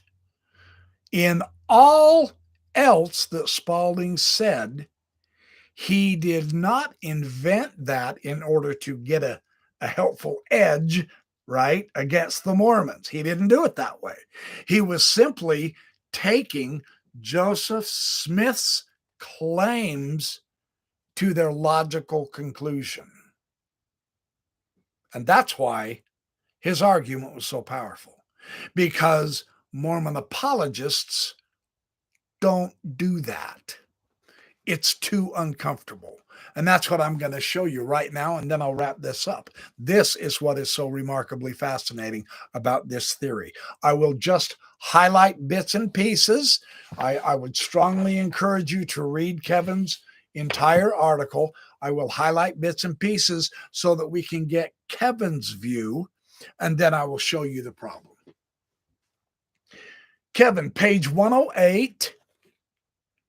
In Astronomy, Papyrus, and Covenant. I'm on page 108, about the middle of the page. Again, I'm just highlighting his main point from the 1912 time on argument. When we, meaning us today, when we, Mormons, scholars, everyone, together with the 1912 respondents, properly reject the autographic assumptions about the papyri, we then find other possibilities concerning the origins and history of the Book of Abraham. We will suggest that the facsimiles may not have been drawn by Abraham's hand, but may have been Egyptian religious vignettes that were adopted or adapted by an Egyptian Jewish redactor as illustrations of the Book of Abraham. Okay, on page 109, he says, he's about 3/4 of the way down on the page now. He says, so here is a way to test Joseph's skill as a translator and indirectly to test the value of the Book of Mormon as a translation with this setup. And he's going to explain the setup right now. Spalding was not being an anti-Mormon when he said this is a beautiful test for the Book of Mormon, because that's exactly what the Mormons in Joseph Smith's day thought. Very important. Nibley made it sound like Spalding was just being an idiotic anti-Mormon, and he wasn't. He was basing it on what the early Mormons believed. On page 111, he said, the third reason Spalding's pamphlet effectively got attention was that it was based on a web of assumptions that seemed to have been commonly accepted by Mormons at that time. Here are the assumptions. This is what Spalding himself spelled out, but these assumptions, not knowledge or fact, let Barney describe them. The papyrus from which the Book of Abraham was taken was an original autograph of Abraham and was penned by the great patriarch himself. That is, Abraham's own hand had touched the very papyrus that came into Joseph's possession. The papyrus from which the facsimiles were taken were part and parcel with the Book of Abraham, and similarly were autographed documents. That is, they were drawn by Abraham's own hand. The third point, since all of these papyri have been written by Abraham himself, it necessarily follows that Abraham originally composed them in the Egyptian language. The fourth point is, accordingly, there was no textual transmission of these documents in antiquity. And the fifth point is, therefore, as purely Egyptian documents, the facsimiles could properly be tested without any reference at all to the Book of Abraham, which they purport to relate. Right? For convenience of reference, I will refer to these concepts as the autographic assumptions. Still on page 111, the autographic assumptions, if accepted, gave Spalding an advantage in a couple of important respects. First, by insisting that the papyri underlying the Book of Abraham and the facsimiles were autographic documents, he established a very early baseline for claims of historical anachronisms.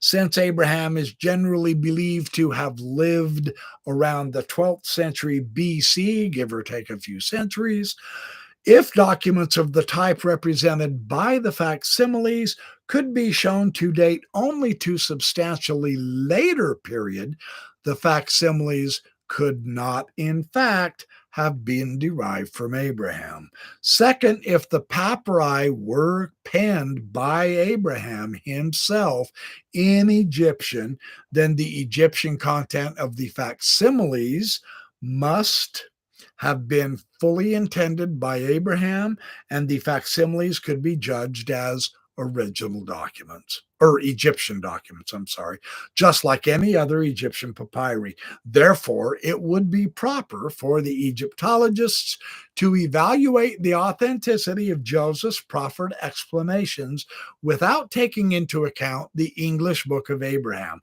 the papyrus source of which no longer being extant.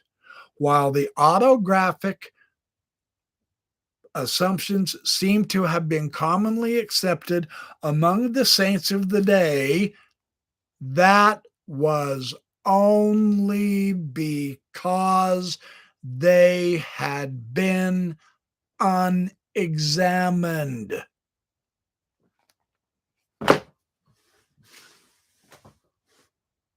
Of course they were unexamined, because they received all this information from Joseph Smith himself. They didn't need to examine Joseph Smith. They believed him. They believed in him. They believed there was a living biblical prophet, seer, revelator, and translator in their own town.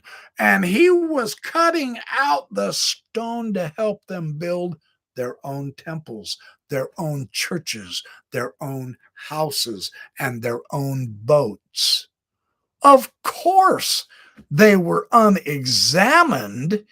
You don't examine a revelation from God through the Urim and Thummim. You believe it. You teach it. Again, the Mormons in Joseph Smith's day had no problem with any of the information Joseph Smith was teaching them.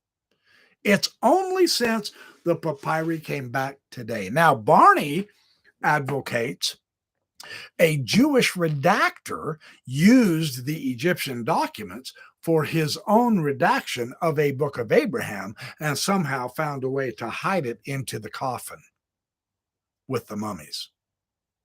Notice the problem with this.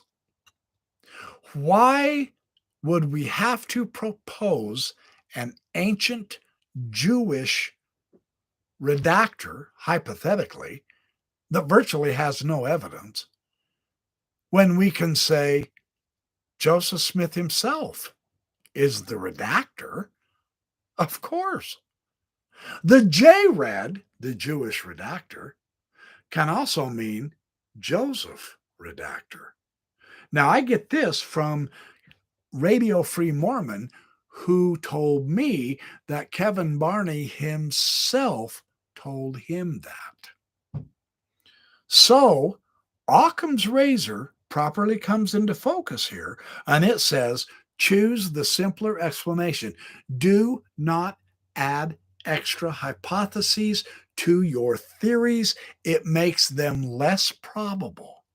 So Barney's entire hypothesis of an ancient Jewish redactor is simply an ad hoc excuse for trying to cover the fact that the evidence of the papyri do not demonstrate Joseph Smith is a true prophet, seer, revelator, and translator, but that he either lied about doing it or he muffed it, which puts the onus on God. Notice he says, let's reject the autographic assumption. Let me go through each one of these again, and I will give you my view of the 5 points Kevin said on the problem of adopting the assumptions of the autograph, okay? Let me give you my response based on Bayes' theorem thinking.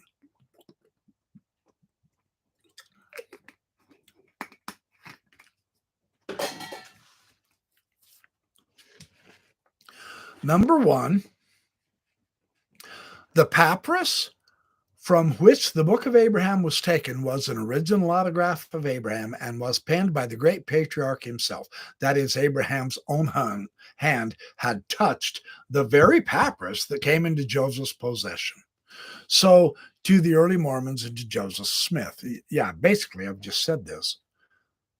That appears to be exactly what was believed, taught, and shared with anyone who would listen and who visited to see the relics, and the published responses as well of newspapers, books, letters, articles shows this also, which makes sense on the claim that this is what Joseph Smith himself believed. The literal autograph. Yeah, well, Abraham wrote it, of course. It's his book, and I'm translating it. That the evidence makes sense on the theory that Joseph Smith is a literalist. It ups the probability.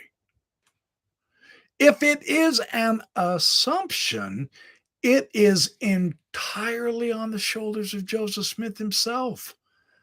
The literalist background checking I've been doing using every available source of Joseph Smith's own writings, diaries, letters, correspondence shows the probability is very high that this is indeed what Joseph Smith himself taught and believed. In his day, it was no assumption, it was revealed knowledge.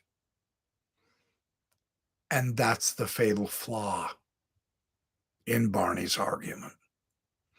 Barney is throwing Joseph Smith under the bus. Kevin Barney is saying we don't have to believe that Joseph Smith actually received a revelation on this. It's just his assumption.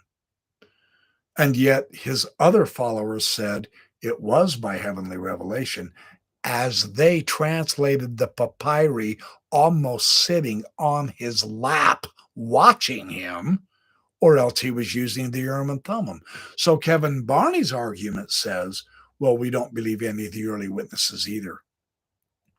Now, is it just me, or don't Mormons love to make a big deal about eyewitness testimony, especially in early Mormonism? I mean, what about the witnesses to the gold plates? Do we now dismiss them? Are we allowed to do that? Well, the Mormons say heavens no.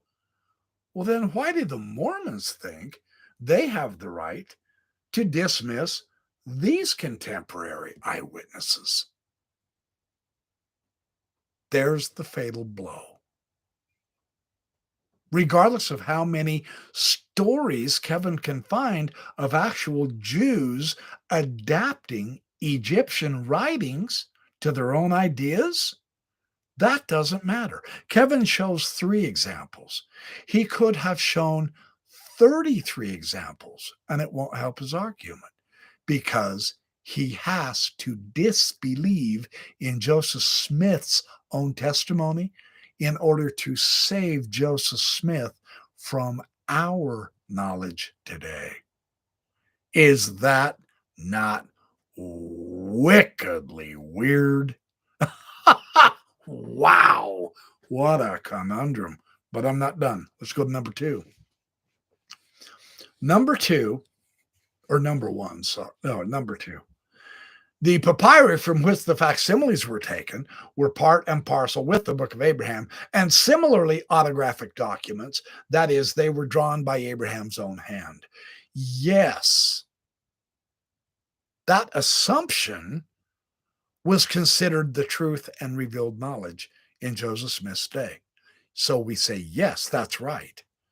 Because Joseph Smith said the facsimiles, and they certainly are labeled as such, are from the Book of Abraham. They are literally described in the plainest of language, taken from the Book of Abraham. Again, Occam's razor says the easiest explanation to account for the Book of Abraham, referring the reader back to facsimile number 1 in the actual text of the story in chapter 1, verse 14, is Abraham, indicating that he wanted his reader to look at the illustration that he had drawn for their benefit so that they could have an understanding of his attempted sacrifice. It's meant literal. Interesting, huh? The third point. Since all these papyri have been written by Abraham itself, it necessarily follows that Abraham originally composed them in Egyptian language. This is correct. That is what you have to assume, because that is in fact what Joseph Smith taught. He said that, and other witnesses actually said the writing was also done and finished by Joseph when he was in Egypt. Sure. So both Abraham and Joseph did the writing and the drawing, all in Egyptian hieroglyphics and pictures. And it all had to do with the real flesh and blood biblical personalities, events, and religious precepts as well. So there's no other way to read Joseph Smith directly saying, that is the signature of Abraham, and that is the writing of Abraham. One looks at any and all of the papyri and sees nothing but Egyptian hieroglyphic or hieratic. Therefore, Abraham wrote in it if Joseph Smith saw his signature and worked on with his scribes exactly which hieroglyph Abraham signed as his signature. One witness described Joseph's handwriting as being better than Abraham's, which means the hieroglyphs were obviously considered to be Abraham's and Joseph's directly on that very papyri that they possessed and they were translating. Yes, again, the literalness. The fourth point, there was no textual transmission of these documents in antiquity. That's right. Wilford Woodruff said the writings laid unknown and hid from men for 4,000 years. That's enough to wipe out Kevin Barney's argument. There was no textual transmission. There was no redactor anciently. There was no manipulating of the records or putting in Jewish writings, which is so odd, with books of breathings. No other book of breathings has this issue. It's just so odd out that it's utterly ridiculous, right? And it kills Kevin Barney's argument. And finally, as purely Egyptian documents, the facsimiles can be properly tested without any reference at all to the Book of Abraham. And this also is entirely correct. Yes, absolutely. And it has been done so numerous times by all the Egyptologists from the very beginning with Theodule de Veria, in 1855, right? Yeah, so he made exact and direct empirical claims, Joseph Smith did, about what the hieroglyphics in the facsimiles meant. And he said, as is said by the Egyptians and called by the Egyptians, and that which is called by the Egyptians. And he also said, in Egyptian, this signifies or that signifies. He also said, as understood by the Egyptians, and the Egyptians meant this or that to signify this or that. King Pharaoh, whose name is given in the characters above his head, and as given also in the figure 10 in Facsimiles number 1, the prince and Pharaoh, king of Egypt, as written above his hand and as represented by the characters above his hand. There is no reason to even glance at the book of Abraham with Joseph Smith being on trial, because that's what we have here. It's not the book of Abraham that's on trial. It's Joseph Smith and his claim to translate it from papyrus. That's what we're discussing. So, these claims are directly related to Egyptian language and translation, culture, and religion on the facsimiles themselves, not in the book of Abraham. And Joseph Smith directly said that his translation will be correct. History of the Church, Volume 2, page 351. Well, as correct as practiced by the ancients, and as such, they can be tested by that exact same knowledge. Absolutely. They are simply stated as connecting with ancient Egyptian, and so it's to ancient Egyptian that we logically go to in order to see if the probability supports or refutes the claims made by Joseph Smith Jr. himself concerning the papyri, the hieroglyphics, and his translation. Barney describes the effects of whether he knows it or not, actually taking Joseph Smith seriously at his inspiration from God. This is where things get utterly fascinating because, and here I'm going to wrap up and I'm going to read my own conclusions. This is the problem with the Semitic adaptation theory. All of the assumptions, Kevin Barney is labeling God's revelations to Joseph Smith as an assumption. Now, if you're a believing Mormon, you're going to want to stone Kevin Barney. Don't. Relax. You can't excommunicate him. Forget it. Because all of the members of the church in the leadership up there in Salt Lake, they also are throwing a lot of the former Mormons under the bus. It's just that Kevin Barney appears to be one of the first ones to throw Joseph Smith under the bus. He is saying we cannot believe what Joseph Smith taught. In fact, he's putting God into question. Amazingly enough. Now, he's not doing this intentionally because he's wicked or evil or because Kevin Barney has become apostate. In his mind and heart, he is trying to save and help Joseph Smith appear to be more credible, because today we know the papyri do not date back to Abraham's time 4,000 years ago. They date to Ptolemaic times, 100 BC. That is very firm. Joseph Smith simply didn't have a clue what he was talking about when he taught everybody that these mummies and the papyri were 4,000 years old or 3,500 years old, however old. Joseph Smith just simply didn't have a pea-picking clue. That's fact. Literally, truly. That's the problem. Here's the other problem.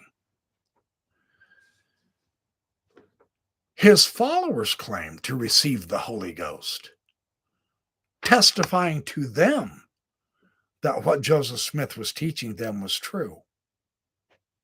And his followers were not just the everyday Sally, Dick, and Janes.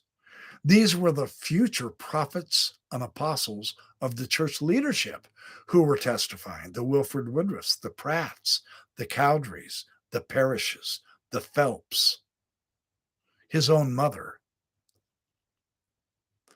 So they say the Holy Ghost witnessed to them the truth. What does that tell us about the Holy Ghost and the Mormon teachings about how the Holy Ghost operates, when in fact, that means God himself through the Holy Ghost was lying about the truth to thousands of people in early Mormonism? How do the apologists overcome that is my question to them. I'll let you ponder that, ponderize it, and get back with me on that. If you can dismiss witnesses at your convenience in order to try to make it look like Joseph Smith's knowledge was what we know today, then we can also dismiss any and all witnesses in Mormonism. The Book of Mormon witnesses, all of them. They can all be thrown out. But Mormons wouldn't be satisfied with that. So why do Mormons think they're privileged to pick and choose which witnesses they'll use and dismiss the rest as assumptions? That's inconsistent on your part. That's fatal to the theory. Also, Joseph Smith is the problem. This is squarely on his head. Hugh Nibley got it backwards on purpose, I believe, because he was muddying up the issues and I was defending his arguments. That's why I never really did get clarity, but now I'm getting clarity. And that is why I wanted to discuss Kevin Barney's article along with the contemporary witnesses to the papyri and the mummies, because this also gives us clarity. We now know it's not the anti-Mormon who is saying all of these are assumptions. It is the Mormon scholars, because the knowledge today completely wipes out Joseph Smith, and they don't want to have Joseph Smith wiped out. So they have to pick and choose which witnesses they'll use and all that. Bayes' theorem says, not so fast, bucko. You're not allowed to do that. We have to incorporate all of the evidence and all of the background and go from there. When we do that, we find serious trouble against Joseph Smith being right. So, if we can't believe Joseph Smith's literalness on Abraham's signature, why would we believe his literalness on anything else? That's the other angle. Why believe anything he said that was literal? If this isn't literal, nothing is, because he was nothing if not absolutely literal, right? Yeah. The signature is in the alphabet and grammar, and it comes from facsimile number 1. The alphabet and grammar hieroglyphs came from facsimile number 1. Joseph Smith claimed to know Egyptian, and he lied. He did not. We now know that he did not know. Even if others claimed they saw him receive revelation, they don't have a clue what that actually looks like. Joseph Smith taught them that's what it looked like. But that's not it, because we now have the knowledge, and it's not what Joseph Smith claimed. So even his followers with testimonies still don't have a clue what the Holy Ghost is, does, or how it works. That's a tough issue for apologists. Now you know why I quit being an apologist, for Pete's sake. I can't defend the indefensible. Finally, the buck starts and stops with Joseph Smith. Don't let any Mormon tell you otherwise. We've got the witnesses' evidences. Look up my article. I'm very sincerely serious. Look up that article and print it off. I've done a full-scale investigation. Barney is calling inspiration an assumption. multiple witnesses to heavenly help with the papyri, he's calling an assumption. Do they even know what it means? Do they even know what a testimony is? No. Barney says it's just their assumption. They claim it was revelation. Barney says, no, it was an assumption. Well, who knows better? Well, who knows, right? Smith refuted rumors about the mummies, but never anything said about the papyri or the biblical provenance and issues of the biblical personalities in the papyri. Joseph Smith was on board with that. I want to make it crystal clear. I mean, crystal clear. The assumptions today were considered in Joseph Smith's day as heavenly inspiration and God's direct revelation through the Urim and Thummim to Joseph Smith and his followers. That is not believed in by today's apologists. They don't believe what Joseph Smith said or taught or believed, or Wilford Woodruff, or Parley or Orson Pratt, or Oliver Cowdery, or Warren Parrish, or Frederick G. Williams, or William W. Phelps. We don't either. But here's the catch. Defenders are trying to save Joseph Smith. Disbelieving what he taught is a very strange way to do that, right? Kind of weird, right? Yeah. Now, not only Joseph Smith is on trial, but God himself is with the current apologetic approach. They are, in essence, saying God did not inspire Joseph Smith or Woodruff or the Pratts or the Cowderys or the rest of the saints, so the early Mormon testimonies don't count. And our question is, why not? If you can dismiss them, we can dismiss all of them. So that's the fatal flaw with Kevin Barney's ingenious theory. I would strongly advise you to read it, but by all means, do not believe it because it is absolutely wrong. It's contradictory between early Mormonism and today. And that's because we now do know how to translate the hieroglyphics, and they don't save Joseph Smith. So anyway, that is what I have. I am at 2 hours and 6 minutes. I hope you guys had a boatload of fun on this. It looks to me like you've been talking pretty steady and regular. So have I. I really wanted to make this more of a formal presentation, giving you the explicit point by point by point, because it's so important that we get clear. It's actually really important that we help others get clear. So tell them about this video. I'm going to say right now on these issues with the papyri, the Book of Abraham, history, and all that jazz. Bill Reel with Mormon Discussions Inc. is absolutely doing a stellar job with this organization, kicking out a boatload of material on all aspects, the social stuff, the scriptural stuff, the historical materials, and all that. Radio Free Mormon on the Mormonism Live and on his podcast. Myself on the Backyard Professor Live and my videos and podcast.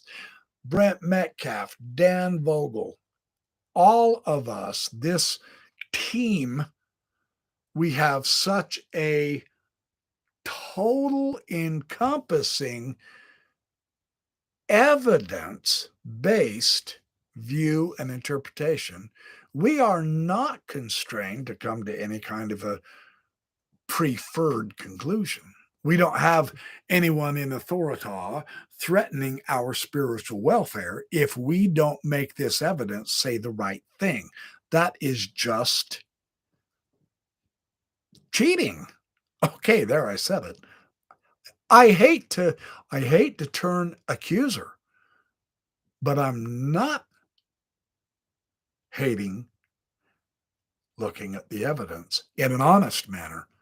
in totality as far as we can. We're fallible. Yeah, I get it. And later on, and Bayes' theorem accounts for this too, you guys. No joke. Bayes' theorem accounts for our fallibility because it says when new evidence comes out, then we adjust.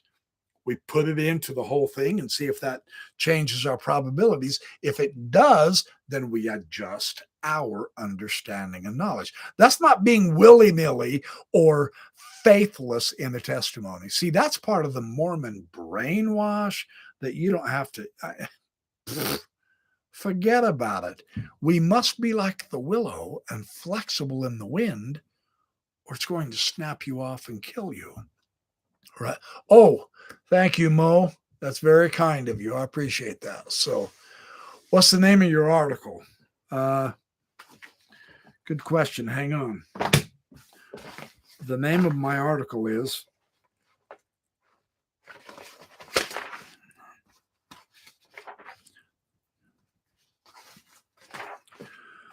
Joseph Smith said he did, in fact, possess Abraham's literal autograph, and the papyri were written by his own hand. It's on the Wix site, W-I-X site, but you can find it best by just Googling Backyard Professor and then the words Joseph Smith said he did, in fact, possess Abraham's literal autograph. I put this up at the first, but I'll put that up again. You can Google that title and you'll get right to it.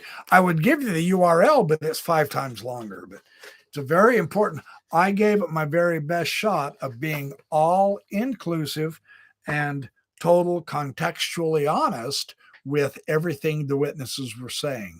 And we have found some amazing material, some amazing strength with our side saying, time out, wait a minute, hold on.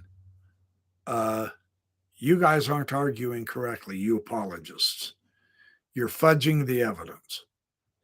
Because we have the evidence too now. So we know you're fudging it. So the anti-Mormons, the so-called, the quote, anti-Mormons, are the ones telling the more honest, full, approachable truth based on the evidence than the truth-holding Mormons with testimonies.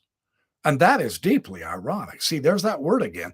I use irony a lot now, the word, simply because it's so mind-boggling. As a former apologist, I was too honest. I was honest enough to recognize I'm just simply repeating their arguments, and I actually recognize, well, gee, that means I've accepted their biases and their assumptions. What about the evidence itself? And when I got to the evidence, completely changed my picture. That's why that is one of the impetus for me to make more of these videos, covering all of the apologetics, the arguments.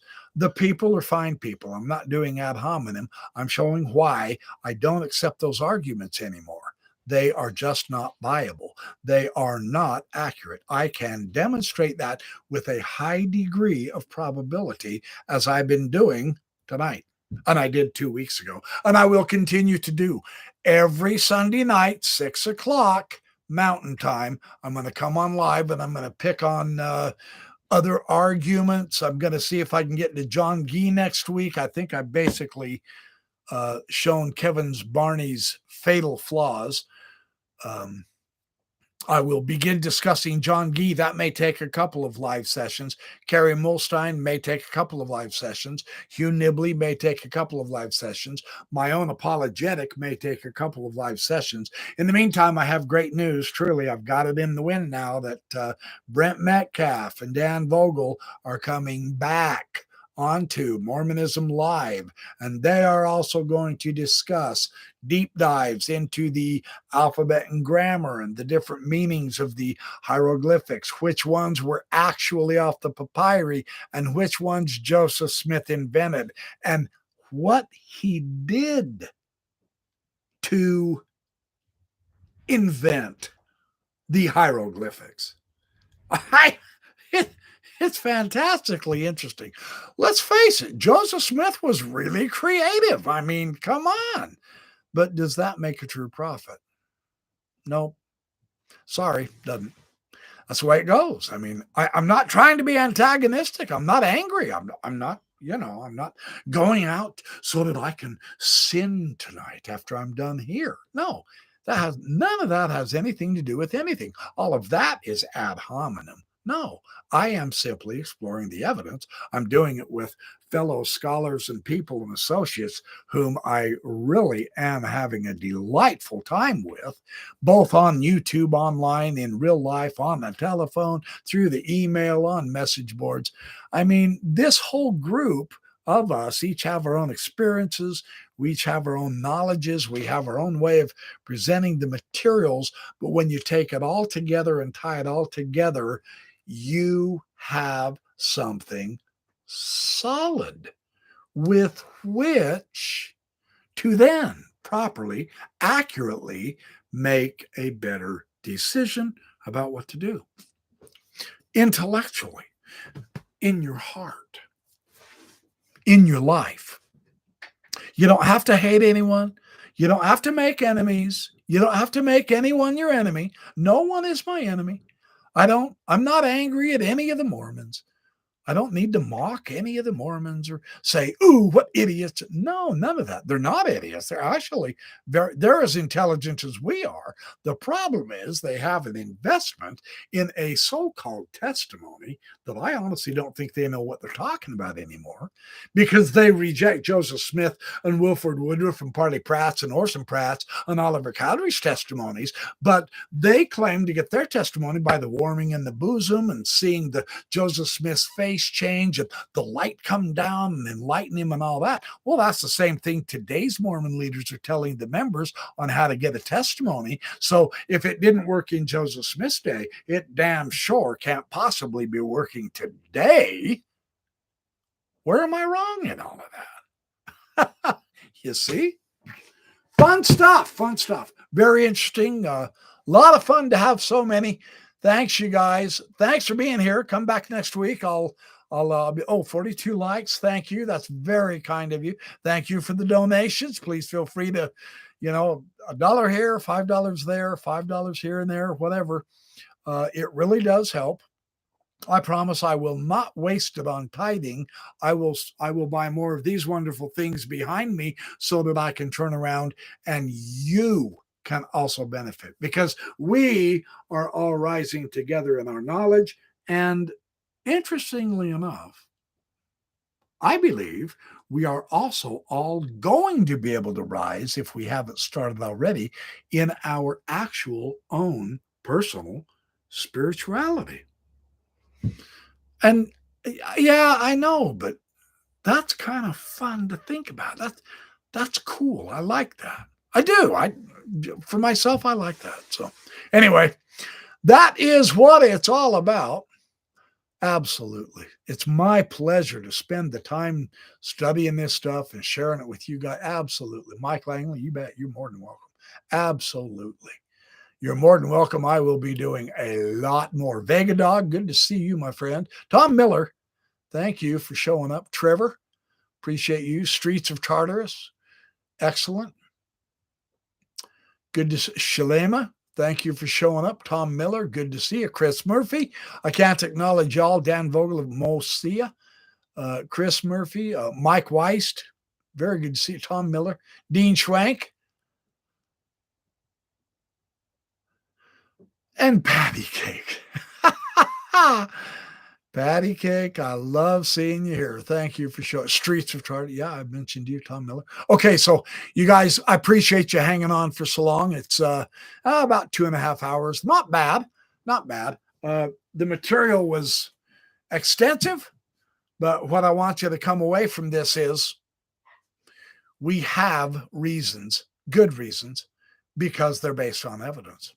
Yeah, baby. That's how it goes. So, all right, you guys, I will see you all next week at the same time and the same. Oh, thank you, Vega Dog. Thank you. You're awesome, dude. I'm not kidding. Appreciate that. You're good. Okay, Doug, Vincent. Yep. Huff Daddy. Yes, I have a smoking gun. So we have the smoking gun, man. You know what I mean?